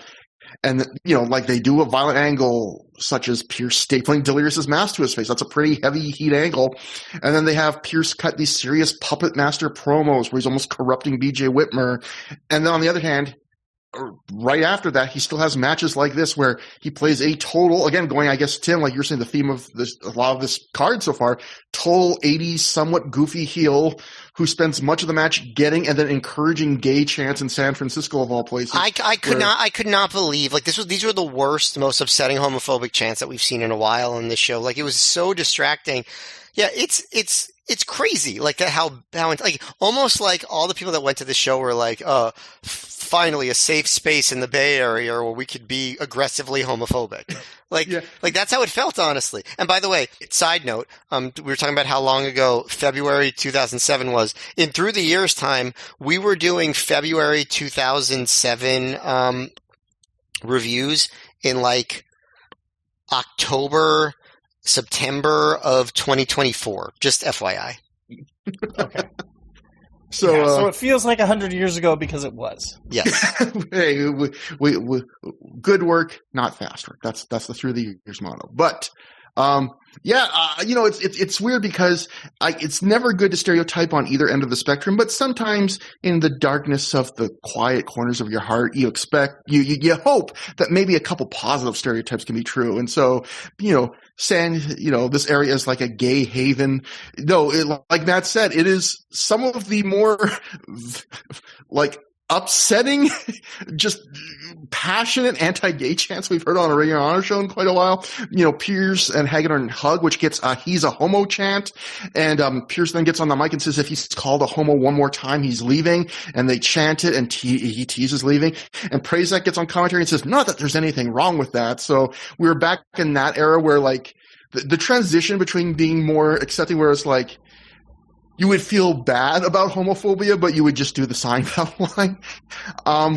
It's something you see in wrestling, but going back, I would say, to the whole the Pierce dissidence I was saying, like, it's something you see in wrestling very often where a wrestler changes their gimmick, but they don't want to get rid of the parts of the gimmick of their old gimmick that were over. So even if they don't mix with their new character, they're like, I'm going to keep this shit because it gets popped. So, is he supposed to be an imposing heel leader, or is he still the 80s style throwback mid-card heel that's there to get repo chants from the crowd? And to me, when you watch him, it seems like he wants to be both, and I don't feel like that works.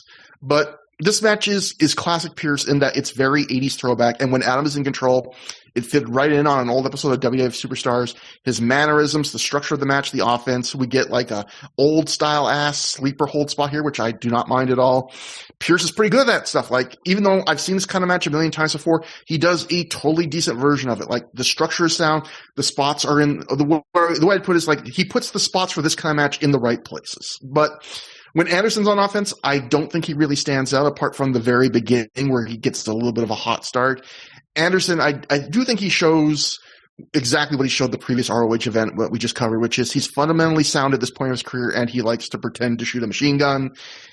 That's about all you learn from him. He does do a spine buster here because he is an Anderson, and I did enjoy him and Pierce doing a double clothesline, which is one of those spots where when I see it, I go, why don't we see more double clotheslines? I like those. The ending, talking about abrupt endings on the show, this is another one where It's an abrupt ending. The ending it didn't fit for me. Pierce wins this completely clean, and I don't think every heel should always have to cheat to win, so I don't mind that he won clean here.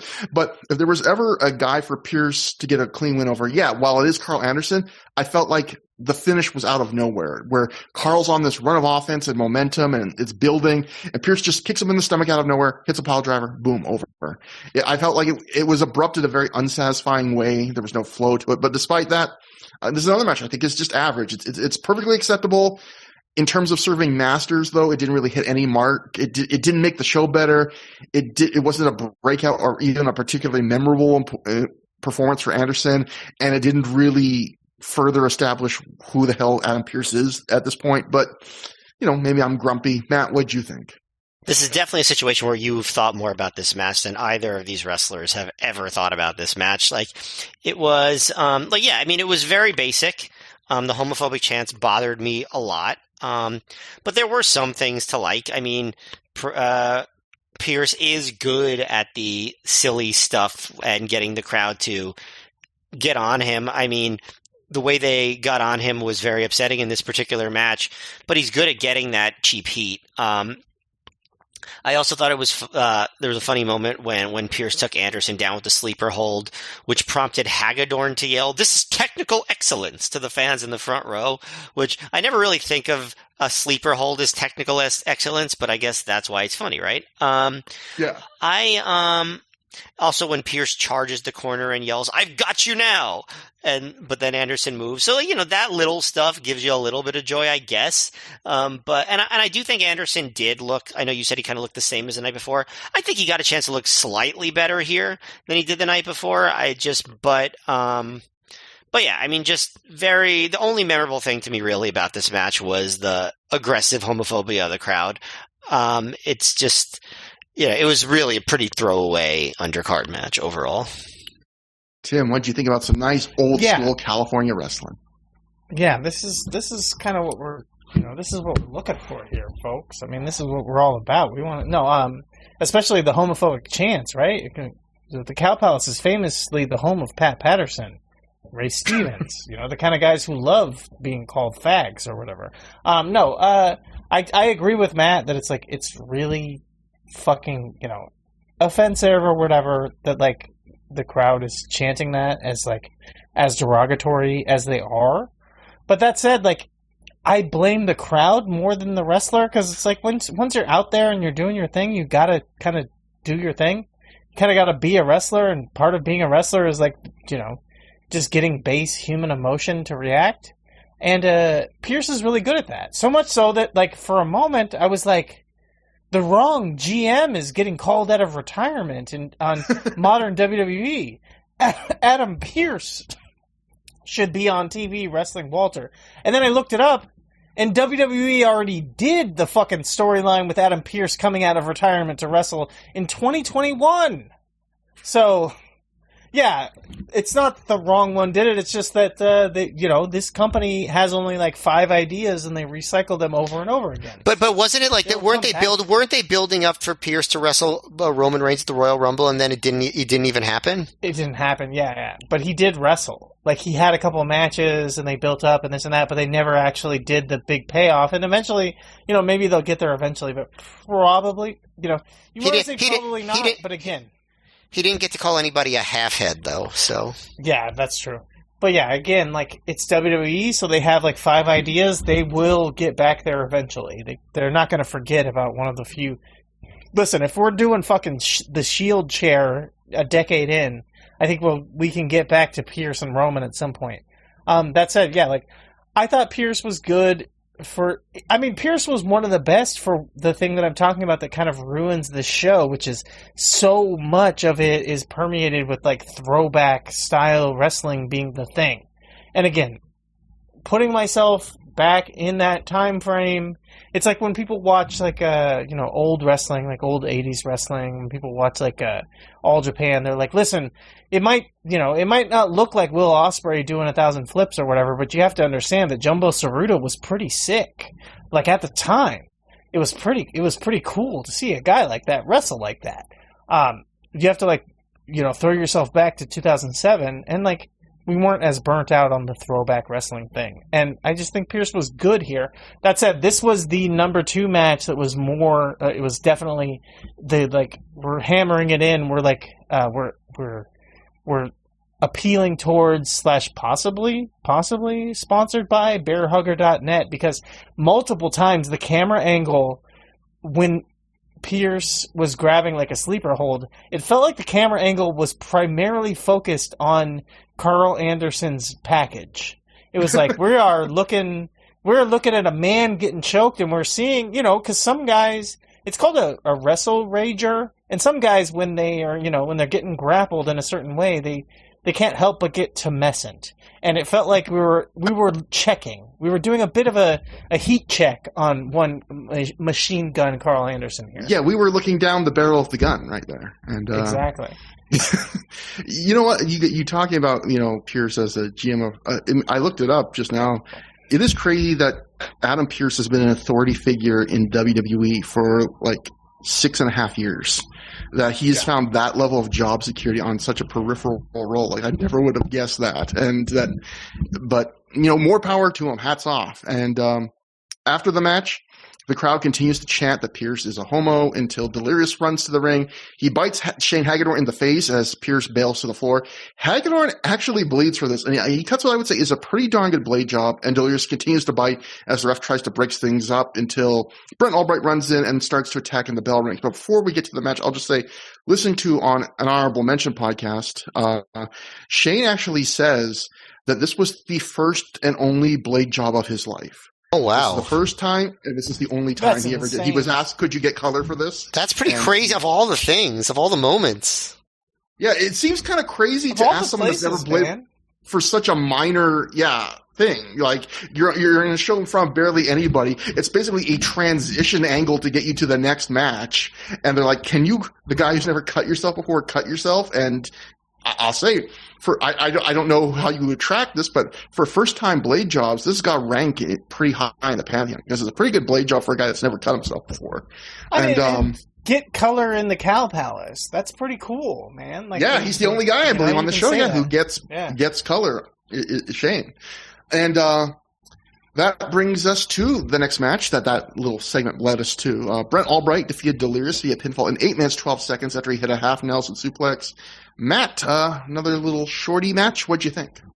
Yeah, I would actually call this the least memorable match on the show on account of the fact that I literally forgot about it until I was just looking at my notes as we were going through. It just was such a basic match. Like, obviously, Delirious starts out aggressively, and he repeatedly clotheslines as bloody Hagedorn gets carried out. And I do think that they should have focused on that more if he was going to get that color, especially since it was his first time. It was kind of, I don't want to say a waste, but like, they got him out of there so quickly that he didn't get to really get the full effect and impact of it. But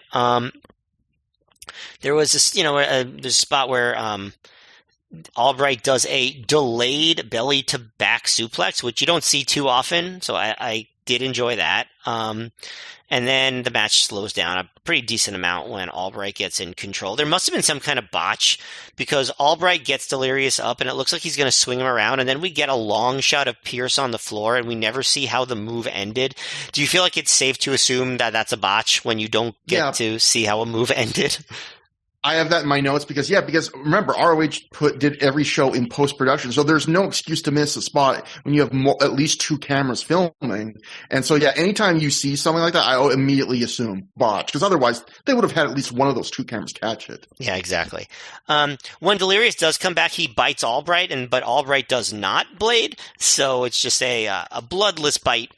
He hits a panic attack, chokes Albright with the tassels, hits Shadows over Hell right into a Cobra stretch, and Albright actually powers out and locks in the crowbar, and so we get a couple of back and forth. There's a spot where Delirious locks in the stretch and Pierce distracts the ref while Albright taps, and eventually Pierce distracts again and distracts him long enough to come from behind for Albright to come from behind and hit the half Nelson suplex and get the win. Very basic heel finish, which I guess just reiterates that feud is continuing. And very forgettable match to me. Tim, how about you? What'd you think? Tim, you may be muted. I absolutely am. There we go. My biggest takeaway from the match is this match doesn't need to be this long when the setup is like a wild, crazy brawl that has tons of outside interference. There's no need for it to go even this long, and that's still talking about a match that's sub 10 minutes, right? It's like, but yeah, just it feels longer than it even is, and it feels like especially longer than it needs to be. The most memorable thing to come out of this match now is that it's Shane Hagedorn's one and only, his solo swan song. It's his debut / swan song getting color, which is funny. It's also he got to blade himself in the Cow Palace. That's legendary, right? You're in the pantheon with guys like Ric Flair and Pat Patterson, Ray Stevens, the people we've already mentioned, probably like a couple of Carey brothers or Von Erich brothers, all this and that. And then the other thing that stood out to me was Dave Prazak on commentary talking about Larry Hagedorn, and he says he's a lackey. And the tone in which that he says that he refers to Shane Hagedorn as he's a lackey is so dismissive and wry and hilarious that it really just struck me deeply. So those are the big things to take away from the match is Shane Hagedorn got color, and Dave Prazak said, yeah, he's the lackey. This is crazy because this is like I like this match significantly more than both of you to my own surprise. To me, this felt like the first match on the show where people were working hard rather than just hard enough. If that makes sense, like I felt like there was more of an urgency here. Like two guys who decide, hey, we have 8 minutes only. Let's try and make the most of it.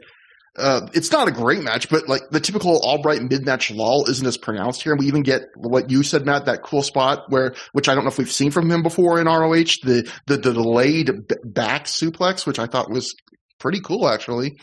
But then this match has, a lot of Adam Pearce interference, including him directly costing Delirious the win. He distracts the ref as Albright is tapping out to a submission, which saves him. But Pierce does give us the highlight of the show so far when he gets into a standoff with a grandma in the front row and threatens to punch her. And I love that he cocks his fist, and after the woman flinches for like half a second legitimately, like she's worried, and then she stands her ground and starts talking more smack right to his face. I'm like, that's a brave, being brave is not feeling fear. It's feeling the fear and then pushing through. And that's what that grandmother did in that moment. I respect that. Can I make a tangent point, which is, it's kind of funny to me that when we see an old lady in a crowd or something, we default to saying she's a, quote, grandma. We have no idea if she has kids, never mind if her kids have kids, I should apologize. Yeah. But it is, I'm just saying everyone does that. So it's not a critique of you. Everyone does that. Yeah. I feel like when you see a... Oh, go ahead. I was just going to say grandmothers are going to, if you look at birth rates, grandmothers are going to get more rare as time marches on. Yeah, grandmothers are going extinct, folks, in more ways than one. But I was going to say that the instant thing that I think about, I think we all do when you think about like an old lady at a wrestling show, is you got to think about behind the grappling, the Masked Wrestler X giving you the secrets of wrestling, and you think about the stunt grandma. So when you see an old lady in the crowd, you automatically think she's a granny because you automatically think about a stunt grandma. What if this convention, that was the one thing they splurged on, where they were like, guys, every show, we just want to let you know, we do have stunt grannies available. They're on call. We've retained them. We have a fee. They've been paid. Yeah, that would be great. But Adam Pearce was doing the hand rub meme. When he heard about all the stunt grannies, he was like, I'm about to get me some stunt grannies.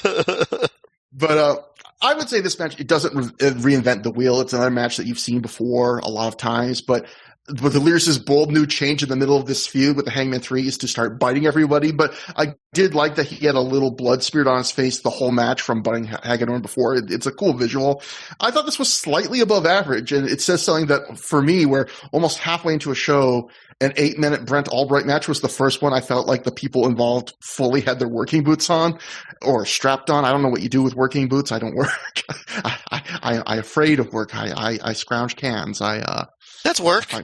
No, I work, but No, you I don't do manly work. And sell pallets. That's the your thing. main business. I was going to say that was my one manly job, which I documented on an old podcast of yours. That's deep lore for people that listen. But that was like a month. Anyway, so as Pierce and Albright walk to the back, Pierce gives this absolutely disgusting spit-filled promo to the camera. At one point, it was like he half vomited a bucket of saliva mid-sentence. This was Sami Callihan, Rich Swann levels of saliva being produced. Those are like my all-stars of people that are very, very spitty in the wrestling realm. But that brings us to the No Remorse Corps of Davey Richards and Rocky Romero defeating TJ Perkins and Tony Kozina in 10 minutes, 38 seconds when Richards made Perkins tap out to a Kimura. On paper, this is a pretty intriguing booking because Perkins and Romero have history. We talked about on the last show. They trained together in the US Inoki Dojo. They worked together in CMLL. Kozina and Richards have history in that Kozina helped train Richards. So it's an interesting booking to lay it out like this. Tim, what did you think? Yeah, there's another wrinkle that I noticed that I thought was semi-interesting, which is that, like, Davey and Rocky, the No Remorse Corpse, they almost feel like a proto-Forever Hooligans in a way, because, like, Richards is very much in that same ilk as, like, oh god, now I can't think of his name, Alex Kozlov, like a Dynamite Kid style wrestler, right? But yeah, my first thought as they were, opening up the match, and I'm, the No Remorse Corps is coming out. Trying to remember what song they came out to, but it had like a Latin flavor kind of beat to it. And I was just thinking about how Davey Richards here was like the proto, like, can a white boy get a little motion? Is it illegal for a white boy to get a little motion? And that was Davey Richards coming out with Rocky here. Coach Tony K, as we call him, the wheelman, I thought about the fact that, like, he moved to New Zealand so he could see what it was like to drive the car on the other side, when he was down there. And, there's a very interesting dynamics between all the teams and their history with each other and then their futures with each other. Young TJP is, I mean, every time I see TJP, to be honest, like, I get a little bit of, like, oh yeah, I forget, TJP is, like, fucking amazing. Like, he's such a good wrestler. He's so crisp. He's so clean with everything he does, and he's so inventive and, like, unique. It's like TJP is really just, like, the biggest proof that, like, wrestling is all about being a cool hang and not about talent. Because if wrestling was about talent, TJP would have been, like, huge fucking star. But because he's one of the most obnoxious, annoying fucking individuals who's ever existed, the guy has, like, his peak was like 205 Live champion or whatever. Yeah. Because when you watch him, it's just like, Jesus Christ. One thing that TJP does here, and it did cross my mind, is like, I wonder how annoying it is for, like, his opponents, is that, like, TJP a lot of times has these really unique and cool spots where you're just like, part of what makes it cool is that he refuses to go along with the normal conception of, like, professional wrestling. Like, in wrestling, when someone tries to, like, arm whip you, you just go or whatever, or, like, when someone tries to, like, snap mare you, you just take the bump, and he just doesn't and throws the guy down as, like, the counter. And it's like, I wonder if that's annoying for his opponent to be like, I'm just not doing wrestling. I'm just not doing the rules of wrestling. But it is, like, why he is such a uniquely talented wrestler is because he thinks about stuff like that. Because, again, I've said this many times, most wrestlers are very stupid. That's why they think Kane is a genius, because he's read, like, one book and he knows a little bit about politics. Like, most of them, like, they hear the rules and they just follow them. And TJP hears the rules and he goes, like, what if I didn't? What if I just didn't do that? Which it is funny that then he's tagging with, again, Coach Tony K, the original Coach Tony K here, Tony Kozina, which is that everything Tony does is like just sloppy and labored enough that you can tell he's really struggling to pull it off. And like you mentioned it on the last show that he doesn't get a ton of ROH bookings, and it's like, well, yeah, there's a reason why he doesn't get a ton of ROH bookings, because he's not quite there. Like he's close enough, but like he's extra short, which doesn't help. And, like, he can't do most things super smoothly. So, yeah, like, this match was cool. I think you guys referenced talking about the alarm clock, which I think is, like, one of the coolest spots.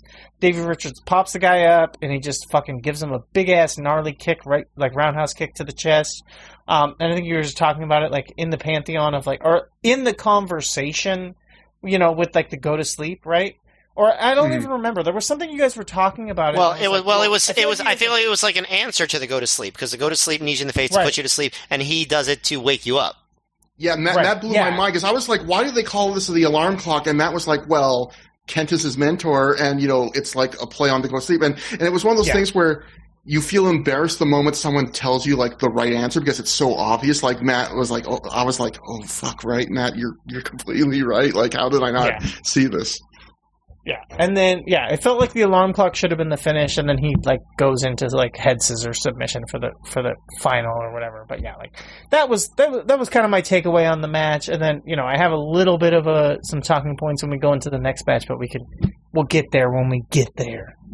This is the second straight match that felt like 100% effort, particularly from Perkins and Kozina.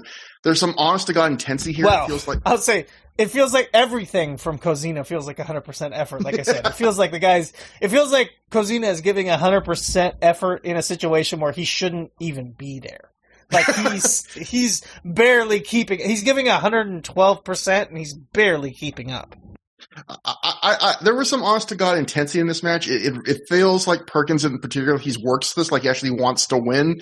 I felt like the pace they cut at certain points of this match was on a level above everything else on the show thus far. There were moments in this match where I was genuinely excited and not just mildly entertained, which was for me a first on this show so far. And yeah, Perkins impressed me in this match. I agree with you, Tim. He impressed me the most of all four guys here. And like you said, he's such a crisp worker, and he has this ability to do these quick, involved sequences that come close to feeling overly choreographed, but they don't quite cross the line. And I thought you had, Tim, really interesting things to say about maybe it's how it feels that way, because he doesn't quite go along with things. And yeah, it's interesting to point out that a lot of times the people that wrestlers say are easy to work with are guys like Kane and Randy Orton, who bore me to tears. And maybe there is something to the idea that like if you're easy to work with, that probably means you're just very predictable and pat, and like you're not going to give your opponent any surprises that forces them to kind of have to go, what the fuck do I respond to that? Now, I don't know if that's why. I'm not necessarily saying I have no idea how hard or easy it is for TJP to work TJP, because his reputation that you touched on, it doesn't come from that. It comes from things like online saying, I've never learned anything from any wrestler I've ever been in the ring with. And then someone said like, well, you worked Liger. And he was like, yeah, so like, that's the kind of stuff that as talented as he is, makes it easy to be like, come on, man. But, I mean, he does also have a history of being like a guy who's hard to work with, like physically. Like, okay. See, I've more heard just about like his social media presence and being kind of not the most maybe fun guy to interact with sometimes. Not he's all the time, obnoxious for sure. Yeah, I wouldn't say like, oh, he's evil, but like, yeah, he can be a guy where you can just roll your eyes sometimes, it seems like. But he and Rocky have a fun, scrambly mat work sequence early, and when Perkins eventually makes the hot tag after being beat down, it comes at the end of this neat little sequence where he kind of gets Davey and Rocky to get in each other's way.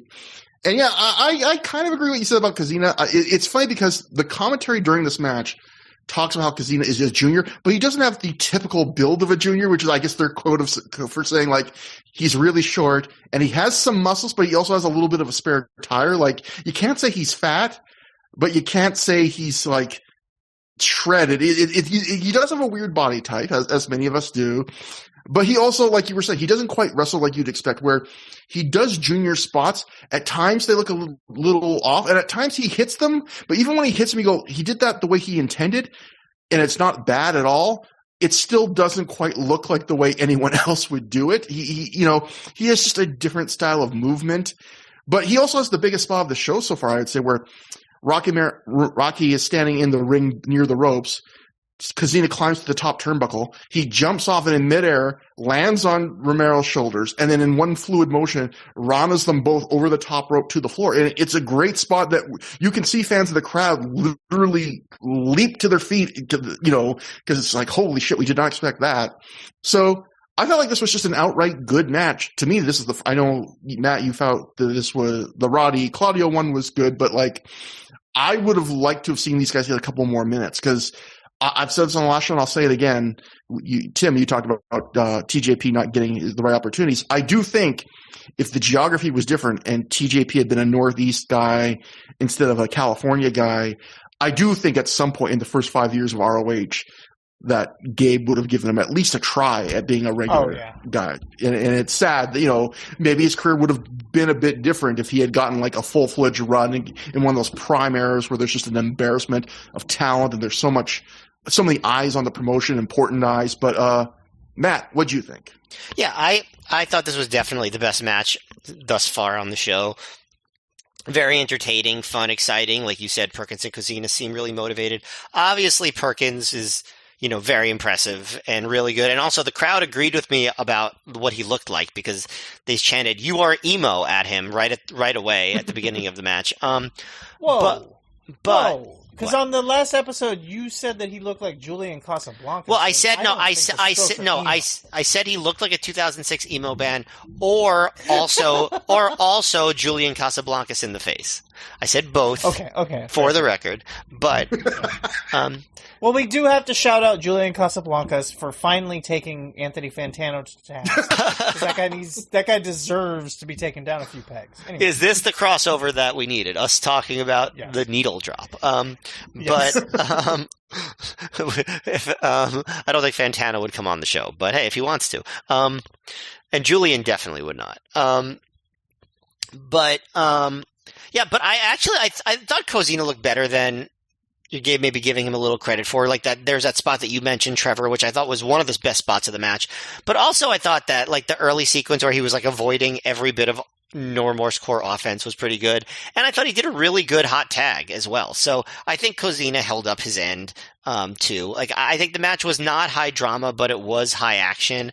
And the crowd appreciated it after, a bunch of matches where it was just a bunch of heels being like kind of goofy. So I think that this came, and also I feel like Davey Richards, who's been goofy in a lot of the shows we've watched, has really toned it down for this show. He really didn't do a lot of that. So it just came off like a wrestling match, which I appreciated. Yeah, everything up is down and down is up this weekend. But not yet. Very quickly after the match finishes, the lights go out and the Age of the Falls theme, which at this point was just, again, a woman screaming, plays. And a spotlight shows Jimmy Jacobs and Necro Butcher walking through rows upon rows of empty chairs to the ring. Jacobs grabs the mic and says, "Revolution has come to San Francisco. Stand up and be counted. We are the Age of the Fall." Jacobs again says that ROH told them to get a shot at the Briscoes tag team titles, and that if they want that, they need to start beating some tag teams. Jimmy gives Rocky and Davey a choice. They can either walk out of the ring or they can be the next stepping stone. Rocky and Davey attack Jimmy and Necro, and the match is on. And that match is the Age of the Fall of Jimmy Jacobs and Necro Butcher, defeating the No Remorse core of Davey Richards and Rocky Romero in 12-13 when Jacobs made Richards pass out in the end time choke. The booking of this match is strange to me in so many ways. Like, Jacobs again says that the Age of the Fall have been told they need to rack up wins during a tag title shot. And normally, I'd love that. That's how I think wrestling should normally be, with some exceptions. But ROH is a promotion that has this long history of giving random makeshift tag teams immediate title shots on like their first match together. So it's weird that all of a sudden, like for this purpose of this one team, they need to really start putting a lot of wins together. And to make it weirder, Jacobs and Necro beat the tag team champions, the Briscoes, in a non-title match 2 nights earlier. You would think like that alone should earn you a tag title shot in ROH. And then, to make it even weirder, they are apparently allowed on this night to book themselves in a tag match against a team that literally just wrestled. Like, how is beating them in that situation where you're completely fresh and they just went through a full-length match going to prove to ROH that you deserve a tag title shot? And then, despite that, it takes Jimmy and Necro, a completely fresh team, well over 10 minutes to beat a team that just wrestled a full-length match right before this. So, and then on top of that, it's a heel versus heel match. And you have Richards and Rowe having to pull out double duty just to fill out a card that still goes less than 2.5 hours, even with them filling double duty. So what a weird match. But the first match for this match is a crowd brawl, which would be very normal, except this show has like I said earlier, has very consciously lit only the first 3 rows to hide how big and empty the building is. And the crowd brawl renders all that effort for nothing, because we quickly just see row upon row that is entirely empty. And eventually, as they brawl more, we start to see, like, across the way, entire sections of this huge building, for at least by ROH standards, that are empty. And on top of that, there's this weird moment that lasts for maybe 10 to 20 seconds where it's just a hard cam shot of the fans with their backs to us and the ring, watching a brawl that we can't see. It's like they had nothing to cut to. And for the life of me, I don't know why they just didn't edit those 20 seconds out of the match. So, as a match, like, hey, it's the third, I will say, it's the third straight one I'd fall under. It would be an average, a very typical match on any other ROH undercard, but because of the first few matches on this show and the show that happened earlier in this weekend having such odd vibes, just having a match that feels like a hard, honest effort is something I'm kind of thankful for. The crowd brawl isn't particularly thrilling, and I spent most of my time fighting to not just put all my attention into looking at the bits of the Cow Palace that were now being lit up and that were, being revealed. But it does have, the neat novelty of, say, like, Davey Richards pulls out a moonsault, which he rarely has done in ROH. He does it off a little stage, no less. The match goes back into the ring for the second half. Necro introduces a couple chairs, and so much of the rest of the match is just bumps on chairs, including things like Davey superplexes Necro onto a chair. Rocky's running drop kicks a chair into Necro's face. Necro slams Davey off the top turnbuckle onto chairs, and then Tiger drives him onto chairs. And so overall, yet another match. I thought this was an above average, but a fairly strong above average. Segments of the crowd, they really seem to love the novelty of a crowd brawl, and they seem to really enjoy, hey, we're getting to see some chair spots. So in a sense, this match did bring the show an added dimension. And Necro, when you think about it, he's basically serving in a weird way the role of the Carnage crew they held in early ROH, where it felt like they were there to give every show one hardcore brawl. And I said back then, I don't mind that kind of almost mandated variety on a wrestling promotion.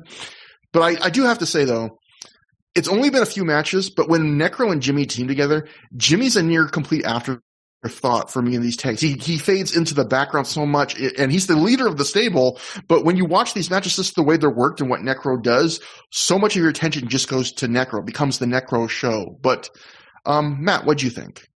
Yeah, I agree with you in parts that, like, there is some effort, there's excitement. You can't deny that the age of the fall matches are chaotic, which makes them stand out, but I do think the crowd brawl part really did, like, it did suck. Like, besides just the part where you just couldn't see anything, the other parts were just kind of boilerplate. The actual most entertaining aspect of the crowd brawl was this fan that you could hear in the background where he would tell them to do something, but, like, really emphasize the word fucking. He'd be like, kick his fucking ass, punch him in the fucking head, and just do that over and over again, to the point where it really reminded me of what Tim was just talking about, where, like, all these people suddenly from, like, New Jersey just showed up at these California wrestling shows suddenly, because the guy definitely seemed like he wanted to be an East Coaster so bad. So that was the part that stood out to me. I don't know if I've ever seen a match where so much of the camera shots are on none of the wrestlers. Can you think of another match like this, Trevor? No, and again, there's no excuse if you have at least one. It's like the handheld camera, I guess, just couldn't keep up, and the hard-held cam at some points must have, well, we can tell, didn't have a clear shot. So, yeah, again, I still think you could have just snipped some of these things out, and we wouldn't have noticed, probably. Yeah, I'd say the ending sequence where they're just kind of hitting moves until Richards goes up to shooting star press Jacobs, but Necro hits him with a chair and press slams him off the top into a pile of chairs. Like that's like when you finally get some, like, interesting stuff near the end, and then yeah, we get the basic ending where Jacobs won't let Necro pin Richards, and he does the guillotine choke instead. But yeah, I would say, like, really, really crappy part. And then a pretty entertaining ending, ends with, I don't know what to make of this match. But it was a mess, and yes, there was effort. I agree with both. Tim, what'd you think of... It was weird, like, Matt, you were talking about. It's like, there was a moment there where you're like, oh, yeah, this is a Philly crowd, because they keep talking about, can you believe how close we are to the Wooder? And they just I was like, where did that fuck, what? Anyway, yeah, like, when this started, as they were coming out, I was thinking about how funny it is that Jimmy Jacobs used to do like a Bruiser Brody gimmick, and now he was with like the modern Bruiser Brody with Necro. Yeah. So it's like, oh, what the fuck? Yeah, tons of crowd brawling. The chair body slam is always sick. Crowd chances, "This is awesome," and I'm like, is it? I don't know. That said, like, I guess one of the biggest takeaways that I had from this is that this felt like No Remorse Corpse was being stuck in the position of like the Briscoes. Because if you could imagine doing this segment, like the 2 matches back to back, but it's the Briscoes, it's so much better.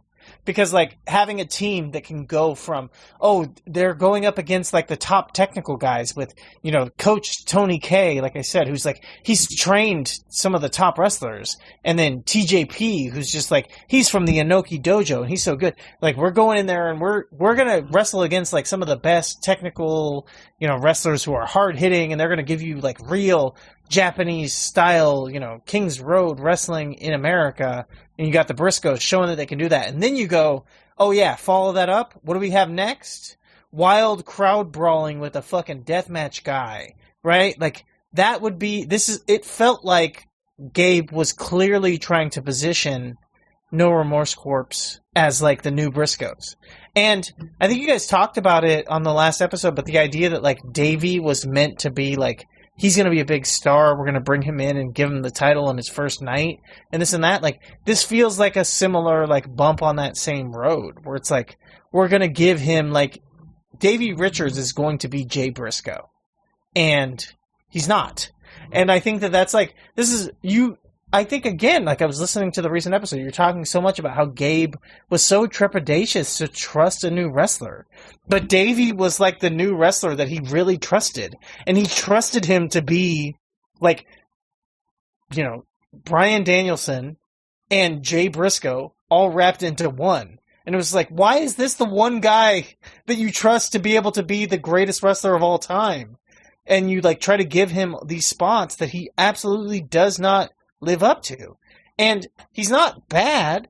He's absolutely fine in here, but he's not that guy. He's not Jay Briscoe. He's not Bryan Danielson. He's not able to keep up at this level.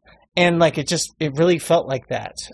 So yeah, that was like kind of my takeaway of like the combination of the 2 segments was I just saw that. I was like, these guys are being positioned as like, they are meant to be like the Briscoe brothers. And it's like, you're not the Briscoes. You don't have that.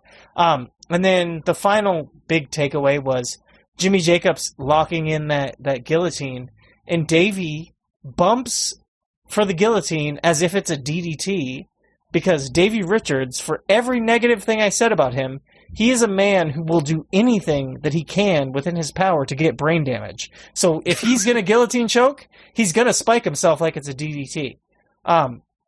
Before we move on, I have to ask, without dating anything, Dark Side of the Ring, Joe versus Necro, what were you guys' thoughts? What did you think? Good show? Fun?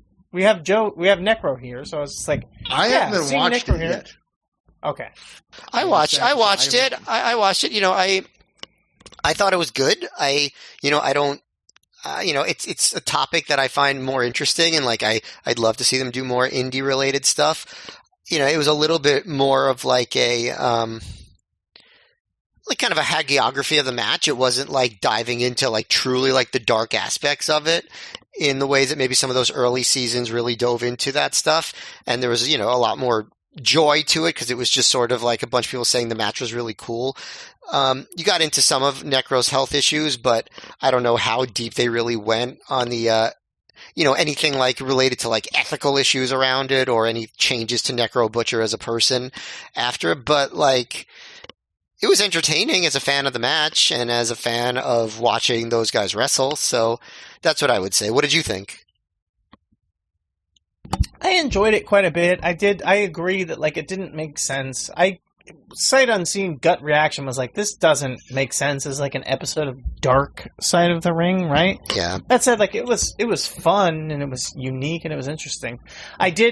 I think I tweeted this and I got like a little bit of pushback, but I did think it was funny that I saw people that were like, why was Samoa Joe trying to act like he's so cool and he's so above it, whereas like, Necro is like, I lived and died for this and I did everything I could. And it's like, yeah, because that's Joe. Like, that's Joe's vibe. Yeah, it seems like that was just true, probably. Yeah. But then even still in the context of Joe, it's like there was shit that he said that was like super nerdy where you're just like, yeah, he's a different kind of nerd. Joe is not like a deathmatch nerd. Joe is like a Disney adult.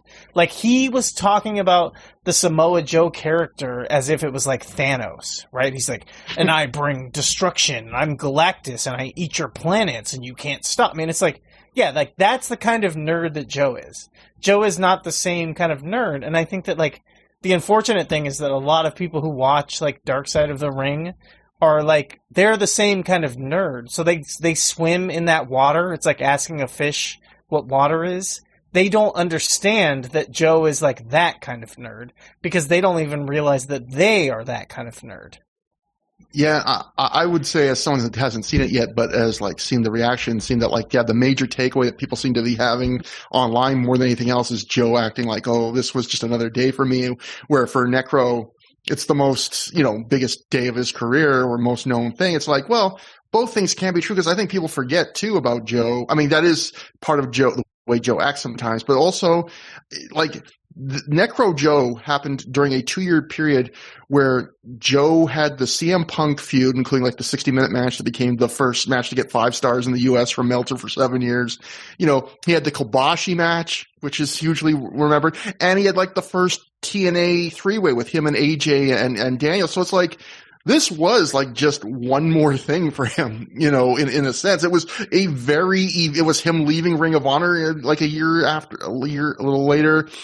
It was a very eventful time where, yeah, for Necro, it is more this is kind of the first thing that comes to mind for a lot of people, where it's one of a handful of things just in these 2 years for Joe. But we then go to the Briscoes backstage on this DVD where, with Mark wearing a Detroit Lions jersey, Jay says tonight Nigel McGuinness is going to have the shortest world title ring in Ring of Honor history.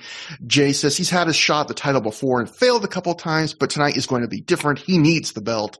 Jay asks Mark how his ankle is doing, and Mark says it's a little sore after their match earlier in the weekend, but it's getting better all the time. He'll be 100% soon. Jay says they haven't forgotten about the Age of the Fall either, so this was nothing as a promo. This was kind of a state what you're about to do promo. And that brings us to the best of 3 match. There's a reason why this promo is not in the best of Briscoe's promo compilations, but what it did do was remind me of the thing that I was talking about in the previous segment, which is that the Briscoes are going to face the Age of the Fall again, and I wish that they were just facing them tonight. Because, yeah, it was like, it felt like the No Remorse Corps were being they were instead of the Briscoes tonight, and this just reminded me oh yeah. And the last time, because they wrestled on the previous show, but Mark was fucked up, and then we get in a month we get another match between the two teams, and it's yeah, it would be much better if it was the Briscoes versus Age of the Fall instead of Rocky and Davey. And so that brings us to our semi-main event. It's the best of 3 match series. It's match 2 in that series. Bryan Danielson ties things up. He defeats Austin Aries via pinfall in 1847 with a small package. Matt, you and I loved the first match these guys had, the best of 3. What did you think about the second one? I love the second one. I maybe don't think it was quite as good as the first one, but it wasn't that far off. I like that, in the beginning, while they're doing their mat work, Bryan Danielson. So you mentioned, Tim, earlier about how Bryan would, or actually how TJP would, do things. Refuse to play along. Yeah, refuse to play along. Do things that were a little different. And Danielson works that in a little bit too, even in the early parts of the match. There's a spot where where Aries just does like an up and over when Danielson does a drop down, and Bryan just lifts up and pulls Aries down with him. Like he works in these. Not only does he refuse to play along, but he does spots that in each match I feel like there's something that he does that I've never seen him do before. You know what I mean? And that's like pretty cool considering that we've seen so much Bryan Danielson that it doesn't seem possible, but he still works it in. So those are little things that I just think make a match so much better and just show why Danielson is so special. But like, there's this comedy spot early on where like he has an Indian deathlock on and he's working it from different positions, and then Aries makes the ropes, but Danielson won't release because he claims his leg is stuck, and he even tells the ref to like push him in a direction to help him release the hold, but that forces Aries into even in a more painful position. And I think it's cool they can work a comedy into a match in that way that doesn't detract from the intensity of the match or the impressiveness of the skill of the wrestler. I feel like that's a really neat trick that Danielson can do. And I just feel like a lot of the match is just like me watching these guys and being like, oh, they're just so good. Like, they're so much better than everybody, even the good wrestlers on the show. They just do things that are different. And it's just everything is just done with more solidness and just more precision. And I mean, they really are like the aces of the company in a lot of ways. So we saw it already in Boston, and I feel like that's maybe why I don't like it quite as much. Maybe the beginning sequence isn't quite as unique. I also think that maybe the finishing sequence isn't quite as dramatic, but I really do like that it plays off the one from the previous match, because in the previous match, Aries debuted the Last Chancery, and he got the win with it. And in this match, they do a whole sequence, get into the Last Chancery. Aries goes up for the 450. Danielson meets him on the top rope, hits the belly to back superplex, and then he gets a 2 count and then immediately locks in the cattle mutilation, and Aries fights out. So Danielson starts hitting the elbow, and Aries stands out of that and hits repeated elbows in the corner until Danielson tries to German suplex, but Aries lands on his feet, hits the punt, the brainbuster, and goes right into the Last Chancery. And then Aries works it for a while, and then he does what he did in the previous match. He flips over to his front to knee Danielson in the head, and while he's doing that, Danielson grabs his leg, locks a sudden small package, gets the shock win. You really don't see those shock wins in these big matches in ROH very often, which I think makes that finish even cooler. I just really thought it was cool. I mean, you could maybe make some quibbles about, Danielson was attacking Aries' leg a lot during the match, and Aries was selling the leg a lot, and then all of a sudden he's just hitting his cabrata and his running drop kick and stuff, and the announcers have to make an effort to explain how he can still do that. But that stuff honestly doesn't bother me, like just the idea that somebody sort of shook it off and was able to kind of get their adrenaline to take over and so they could hit their moves near the end. So I just thought it was a really cool match. I would say it's a great match. I'd say that the one from Boston is slightly greater, but only slightly. I just think this was excellent pro wrestling all around. The promo after too, which you'll get to, I know, Trevor. And I think the crowd really appreciated it. And I'm going to say the same thing I said after we watched the Boston match. Like, these matches are why ROH even existed. So if you're going to a show in San Francisco, first ever West Coast show for ROH, and you get to see this match, I feel like no matter what the rest of the show is, you got to leave thinking like, okay, you saw what you needed to from ROH. Bryan Danielson versus Austin Aries. Tim, what say you? I was tempted to be like, you should go next, because I always have a ton of shit to say, and then like you say stuff, and then I'll like rebut, and I'll have less things to talk about. I can definitely go next. I can definitely go next. So I will say that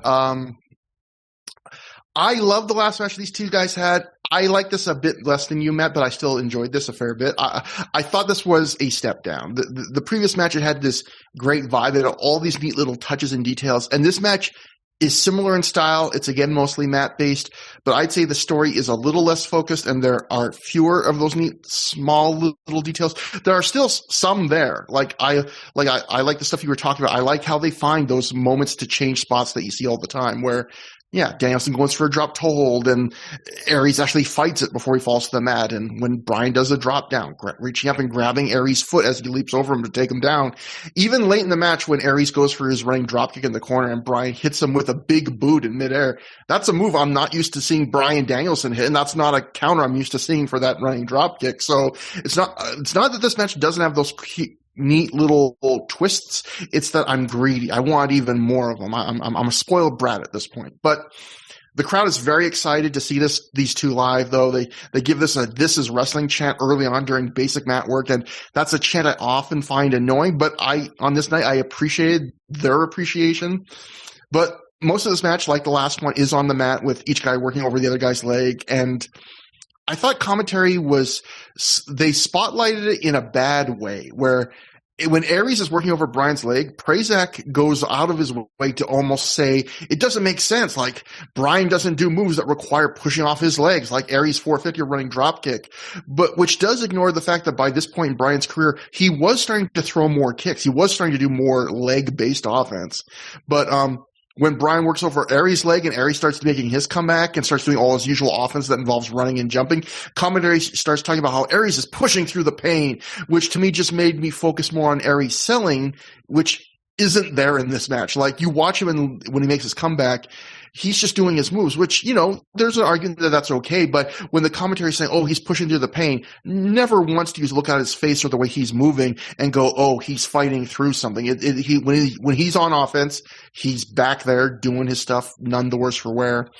But despite all that, Matt, I agree. Bryan and Aries were in a class of their own here. There's a level of confidence in their work that I feel like no one else on this card had, where there's a sequence during this that is so simple but so Danielson, where he takes Aries down and then out of that he grabs a leg and bends it. And then he eventually grabs the other leg and bends that one in addition. Then he goes and grabs Aries' head. Then he eventually drops an elbow on Aries. And he's just chaining it together slowly. And it's like he's discovering each new thing. And it's great because it's not the usual grab a hole and just sit on it and growl for a second and kind of space out and to catch your breath. Bryan's treating the mat work like a progression where he just keeps adding things to the hold. And every moment he's searching for the next option, the next thing to chain to. And it keeps you really engaged. And it's one of those great things about Danielson. And I love the zone that these two were in against each other in 2007, that level of familiarity with each other that they had reached. That level that they got into by this year, it's just how self-assured they were in their work together. They're always doing something, but it never feels like they're rushing, and they're always entertaining, but it never feels like they're desperate to get a pop. That's what I mean by them feeling confident, where it's just like, it's not fast, but it's also not slow for the sake of it is exactly what their pace is what it needs to be. But I will say this match isn't as focused as their last match. A lot of my enjoyment in this one is just enjoying that vibe rather than what they're doing adding up to something even bigger than the parts I enjoy. I like the finish, which is a repeat of their last match where, Aries wins by throwing knees to the head and applying the last chancery, but this time Bryan survives and the hold long enough to catch one of the knee strikes, turn into the small package. So I like that. But overall, I would say I thought this was very good and just a tiny bit short of great to me, where the last one I thought was easily great. But overall, Bryan did do the calf mutilation in the Cow Palace. That's all I really wanted from this match. I would have rioted if he did not do the calf mutilation in the Cow Palace. But I really enjoyed it. So Tim, take it away. Yeah, I completely agree with you guys. For the most part, my first thought as the match was starting was like, it's kind of a shame that only one of these guys is working the CMLL/AEW show that's coming up. And it's not the one that I would pick. That said, like, before the match starts, they announce Austin Aries as being from Milwaukee, Wisconsin. And I was just thinking, I was like, that feels wrong. That feels weird. Austin Aries is such a uniquely weird, singular, odd type of man that, like, nothing makes sense for him to be from There's no hometown that you would hear.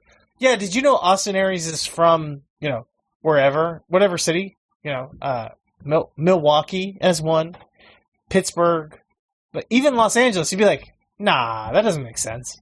Like, he's such an odd guy that he's just like, no hometown makes sense.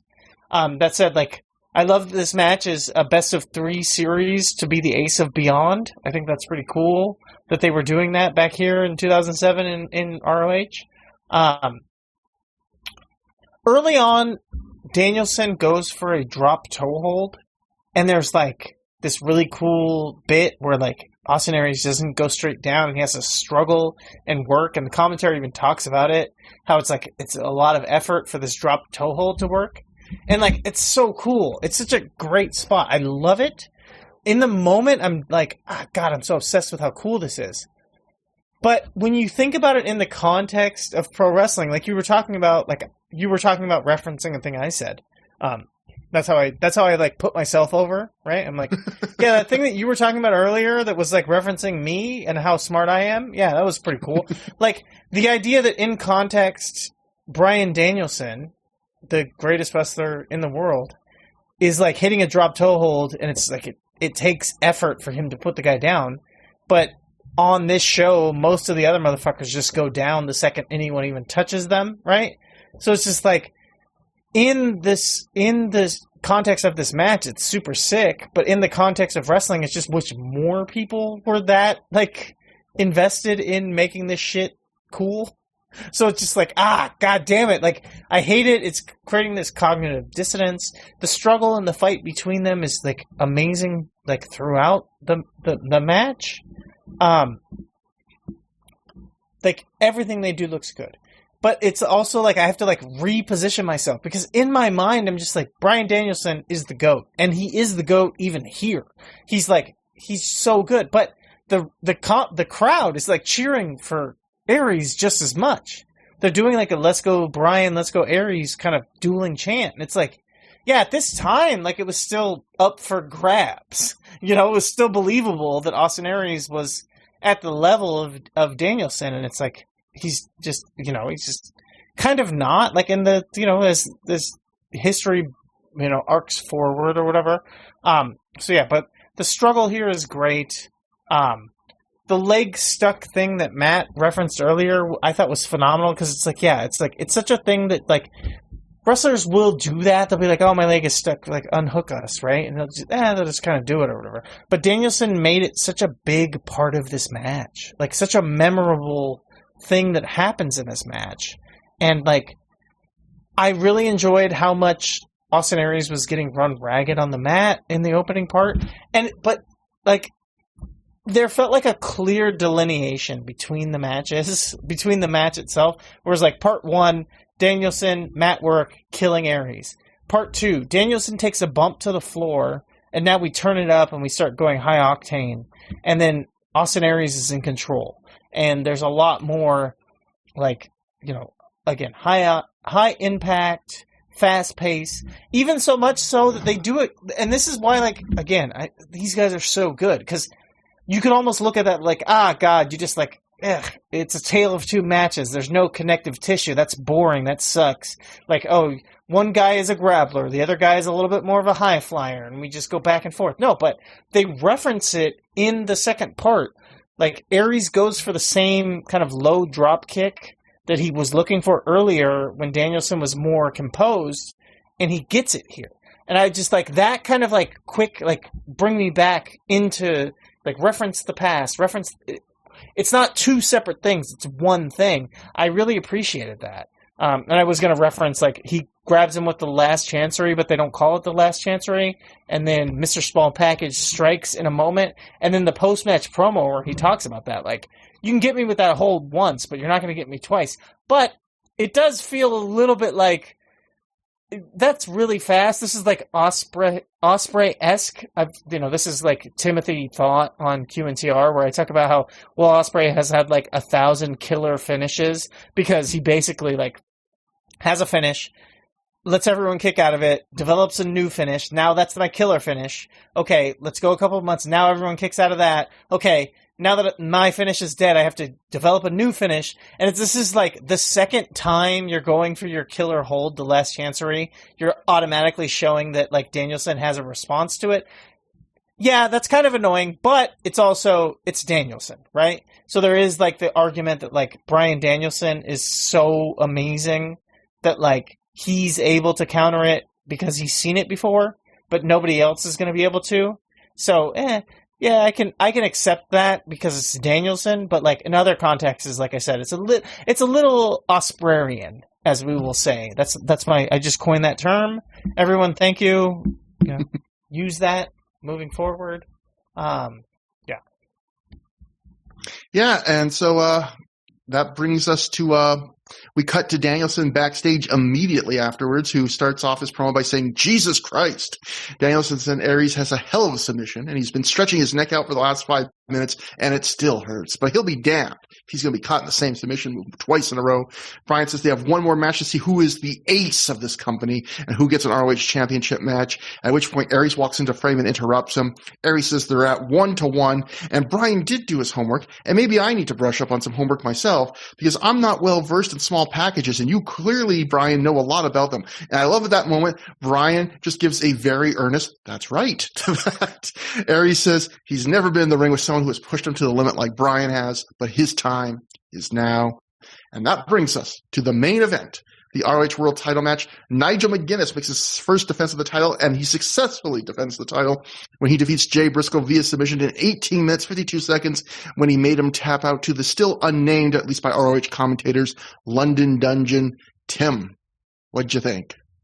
I did put that there. That arm submission gets the win. I think that the Tower of London on the apron. It actually is not that arm submission. It's a different arm submission. I hate to tell you. What was that arm submission? It involves like him like pulling back the arm and almost like a hammerlock, and then but he's on the ground and he's like putting his leg behind the other guy's head. I'm gonna see if I could like find a picture of it or something, but it's a different hold. Speaking of pictures, I sent you guys in the chat a picture of me in the Cow Palace that I just tweeted out from my Instagram. So when people are listening to this, go back and look for it. We were talking about like what's the Cow Palace like when it's empty. That's what it looks like when it's empty. That said, yeah. I thought from when this opened, I was like, okay, the crowd is like, seems dead on the entrances, but then once they like kind of get in the match and they're ready to go, it feels like the crowd is like definitely interested. They're fired up for the announcements. They're in it. I liked the use of the post to set up the arm work from Nigel, but even as Nigel is like using that, he's selling the knee and he's showing like he's setting up like the interest in the idea that he's like a weak person. And this is why I was talking about earlier, like I love this title reign because like from the first match, he's like instantly like showing himself as fallible, showing himself as weak, even in a match with Jay Briscoe here. It's like knee injury, arm injury. Briscoe eventually like realizes like, okay, I see that this guy's knee is fucked up. He hits like a nice dragon screw. And then from there, there's like a really great spot. He hits the dragon screw. And then it looks like Briscoe is like just trying to think of some way to work the knee. He's like trying to grab at it. He's trying to figure out, what am I going to do? He can't put anything together. So he just starts stomping it. He's like, I don't know any holds. Fuck. He's like, you know, he's the preeminent like finals day student who didn't study for the exam. What do I do? I'm just gonna fucking just kick it until it's dead. And then he starts looking for like a half crab, and it's like, okay, he's got like an idea. This is like part of what makes this really great, and like again tells the story of this weakened champion. You know, he's a god he's a man trying to pretend to be a god. Is like, the first defense is against a guy who doesn't know how to exploit this injury properly to like make something of it. Like if this was, you know, Danielson, if this was anybody who knew any holds, Nigel would have been fucked and would have just lost the title here. But it was Jay, and Jay can't figure out another game plan. They were talking about it a ton in the Danielson match. The idea that, like, he has so many game plans going. He's such a varied wrestler. And, yeah, Jay has one idea. And it even includes, like, at some point, he's just like, fuck it. I'm going to, like, brawl on the outside. I'm going to, use the timekeeper table. I'm going to, be violent. I'm not going to care if I get counted out. He doesn't. The referee just seems to not be interested in counting it out. And Nigel's knee selling, Nigel's everything selling is just the difference maker. And it is a big part of why, I referenced earlier, like, shouting out Yudo Ice as, like, being so good in the G1. And I think I've talked about it. I might as well put it here because fuck it. Like, people who don't listen to me will hear this. Yudo Ice as the new Tomohiro Ishii, which I, feels like is blasphemous in this way. It's like, it's another thing that I talk about with, like, Timothy Thatcher. Like, people talk about how great he is and people kind of miss the forge for the trees. These guys that I'm talking about, Thatcher, Ishii, Yudo Ice, Nigel McGuinness. The thing that makes them great is nothing that they really do as an offensive wrestler. It's about their selling. And most of the great wrestlers that you think about, some of the greatest of all time, you might miss it, but what actually makes them great is their selling.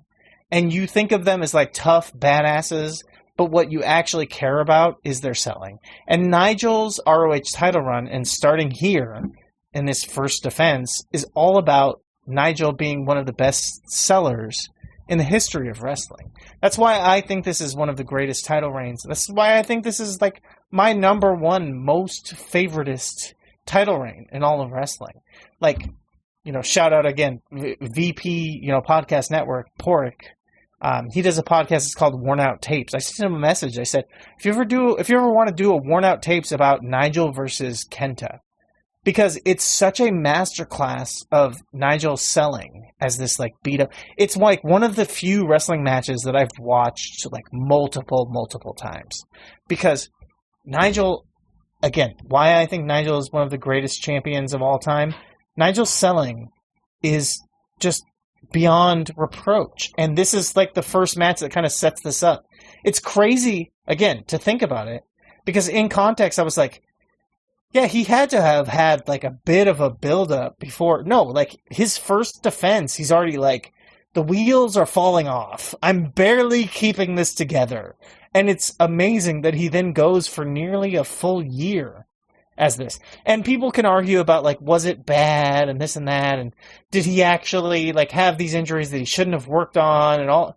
And I totally get that. But I also, like, always have to remember that, like, wrestlers are fucking stupid, and they, like, also love to work and lie.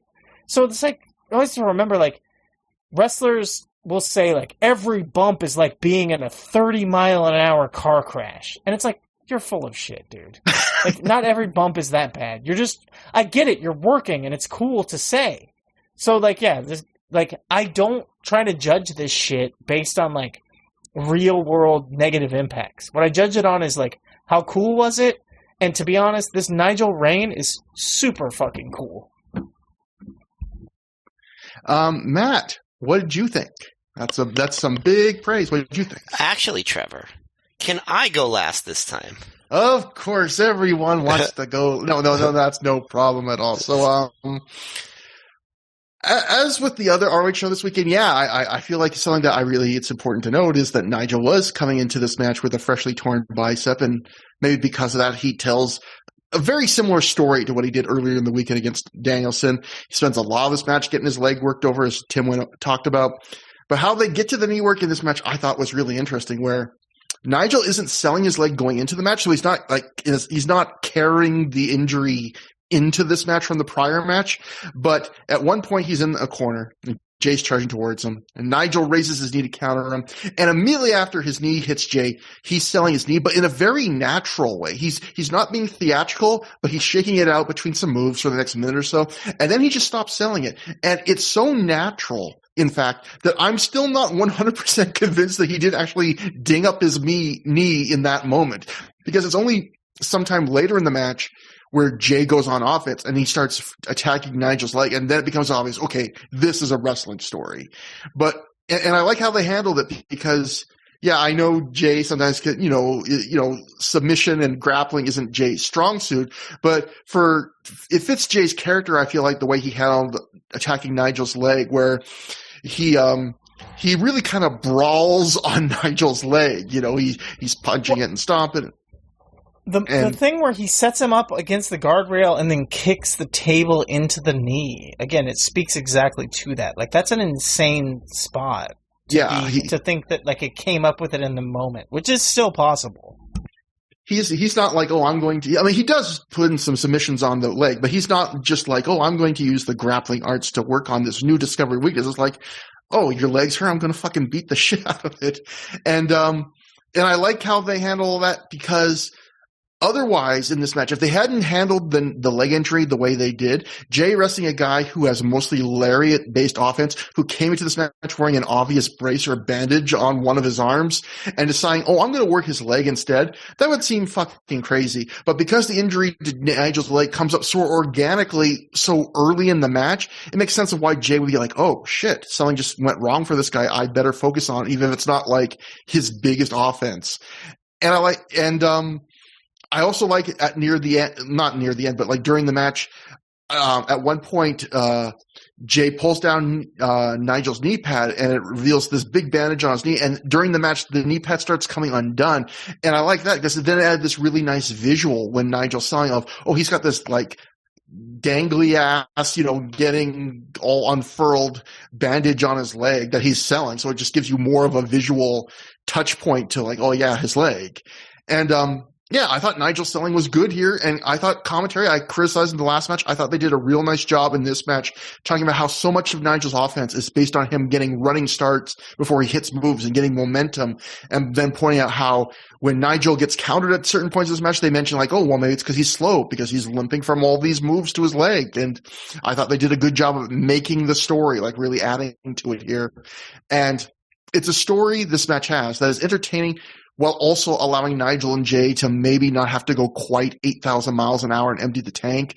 Although they do give you a good amount of their signature moves by the end of the match.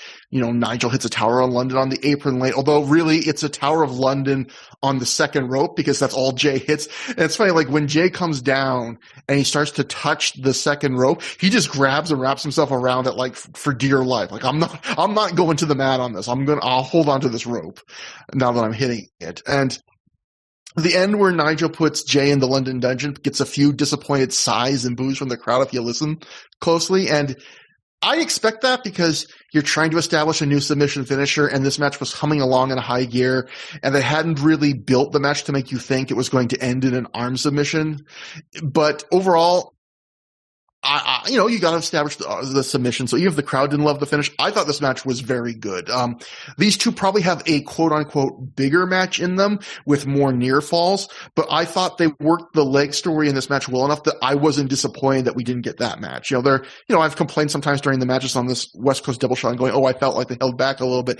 If they held back here, I don't think they held back much, but also they told a story where I didn't miss it. I was like, oh, you just went, rather than, oh, you do what you usually do and a little less. It's like, oh, you went down a certain path, and it was an interesting path to me. So I enjoyed this match quite a bit. So now, Matt, all yours, buddy.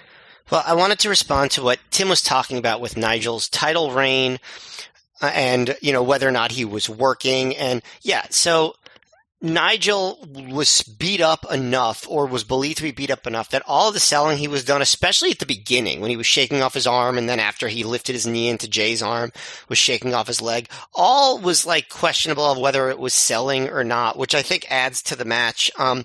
I personally do believe that Nigel was extremely beat up, especially in this early portion of the reign where he doesn't even work every show, and there's all sorts of thoughts about his arm and then his head and all these things. And obviously they masterfully turned this into character work, but I do think that Nigel was having a lot of problems that he was able to work well into what he was doing in the ring.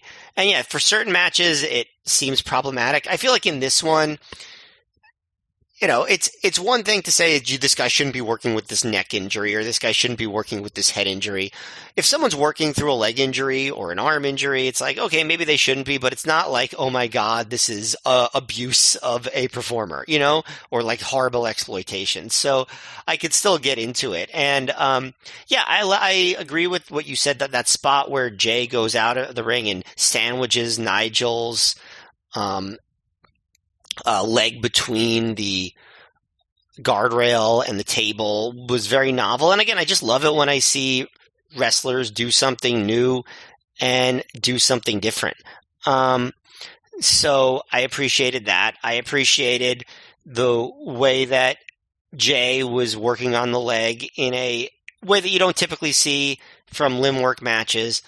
And I appreciated the way that Nigel got a pretty abrupt win after he kind of countering an attempt by Jay to hit a big move and do the Tower of London and then just go right back into the ring, get a near fall, and then lock in the London Dungeon and get the win. I like these different kinds of finishes too. So I thought this was the second best match of the night. Like you said, Trevor, I think they could have had a bigger, better match in them, but this was the match they needed to have at this stage of Nigel's title reign. And, I thought it was very cool. I enjoyed it, and I think the crowd did too. And so one thing. One thing I will say that kind of like, unfortunately, somewhat feels like before I even get into this, like one thing I forgot about and then I remembered was that there was an interesting spot in this match where Nigel is going for the pendulum lariat, where he's got the guy like crouched on the top rope and he comes off the corner. He misses the first one almost in a way that you could think was a botch. And then when he goes back for the second, he misses it a second time. And I really appreciated that for like a way to like double down but make it feel real. I thought that was so cool because it was just like, you see like, oh, you botched the spot. Don't ever go back to it. But it's like so neat to be like, no, botch a spot, go back to it, botch it again. Then, like, it's believable. Like, okay, that's great. My other thought that I wanted to just reference before we move on from this match is that this did feel a bit like this match, as much as I'm, like, praising Nigel, and I think that this title reign is amazing, and in hindsight, it kind of feels like it almost even be part of the story, is that this really neuters Nigel because he has this match as, like, his first defense. And you guys talked about it on the last show that, like, his, like, celebration of life, like, I just won the title promo felt, like, very, like, second, like, very muted and not, like, super, like, congratulatory to this guy, is that this match did not feel like it lived up to the previous match between Danielson and Aries. Like, Aries and Danielson felt like a much better match. Like, there were moments in here where I was like, it feels like they're doing a worse version of that match, but then, like, as it progressed, and like I said, the selling from Nigel really turns this into a different kind of match, so it didn't feel like a worse version of that match at all by the end of it. But it did not feel as good as that match. And then that match was presented as, like, these guys are fighting to be the ace of the company, whereas the champion is getting his ass kicked by, like, a mid-card tag team champion. It's just like, Christ, like, could you present this guy worse, right? And then the post-match turns into this wild, like, fucking fight that's, like, feels like it's almost focusing on other people. And it didn't feel like the best way to set Nigel up for, like, he's the champion. But again, like, at the end of the day, I do think that plays into the bigger storyline that I really appreciate about the Nigel title reign. But if you look at it in the context of the moment of this, I would come away with this with a very negative feeling of like, this guy's the champion? Like, that's the guy? But if you watch, the thing is, if you watch a lot of ROH, I feel like that often happens with new champions and they sort of have to grow into that position. And so it didn't strike me the same way it struck you, if that makes sense. Sure. And then, like I said, it does feel like that actually becomes part of the Nigel story, which is like, this guy's the champion. Like, are you sure? But he just proves himself, So immediately after the match, Bryan Danielson walks to the ring and gets in Nigel's face before slapping him. Nigel takes him off his feet with a European uppercut, and the two proceed to brawl on the floor. And then meanwhile, Jimmy Jacobs and Necro Butcher run to the ring. They attack the Briscoes until Davey Richards and Rocky Romero run out, and they attack Jacobs and Necro. Austin Aries then runs out, and he attacks Davey and Romero 1-on-2 and hits a crowd of wrestlers on the floor with the heat-seeking missile tope. Jay Briscoe does a dive over the top rope to a crowd of wrestlers on the floor. Davey Richards then hits a shooting star press off the top turnbuckle onto a crowd of wrestlers on the floor. Larry Sweeney and Chris Hero then walk through the crowd into the ring. Hero starts doing flips as Sweeney on the mic says it's time to honor Chris's athletic perfection. Claudio comes back to the ring with his cow jacket, so somehow he reclaimed it backstage. As soon as Sweeney sees Claudio, he says, "Oh God," and bails out of the ring, but Hero remains blissfully unaware, gets taken out with a Ricola bomb. Claudio then grabs the mic as the crowd chants ROH and says, "He's Claudio Castagnoli. This was ROH. You've been an amazing crowd. Good night." Dave Prazak on commentary signs off, plugging Mitsuharu Misawa's matches on the next two shows. So a very classic kind of, it's a Gabe trope that he kind of took from Paul Heyman, which we haven't seen in a while, but the big schmoz ending where you have a bunch of your feuds collide and just do a series of crazy dives. He's done that before on like first shows in a market too. Yeah, it's another example, I think, of 2007 of Gabe is really hitting old tropes a lot. Maybe some would say leaning on them a little bit. But Matt, who wins the Matt F. Trophy for this episode? So I was thinking about a couple people that have gotten them a decent amount recently, Nigel McGuinness, Bryan Danielson. But then I thought, how often do you get a show where we are talk so praisefully about somebody who just kind of is in for a cup of coffee. And so TJ Perkins clearly was somebody that impressed all of us on this show. And you would not expect him in his position to really get that much attention. So I think he deserves it, especially since those other guys, they got enough trophies. They'll get plenty more. So I'm going to give it to TJP for this one particular occasion. Yeah, I think that's a great pick. And so show review, Tim, what'd you think about the whole show? I was going to say the Tim F. Trophy, this is the new one. It goes to the highest honors for getting color and blading award, and it has to go to Shane Hagedorn for blading and getting color like he's never had before. That said, yeah, this show is fine. It's not bad. I definitely like it as a bump in the road on bigger storytelling for ROH. It's definitely a down period, but as I said, I can't hate on this because it's part of the Nigel title reign, which I think is one of the greatest title reigns of all time, and it really sets up the larger arc for what that story is. On top of Danielson and Aries rocks, the Jimmy and Butcher versus No Remorse is fine. There's tons of stuff here that's fine or whatever, but it's kind of cool. And there's a ton of interesting shit going around the show that's fun to talk about. So I give it a thumbs in the middle kind of show.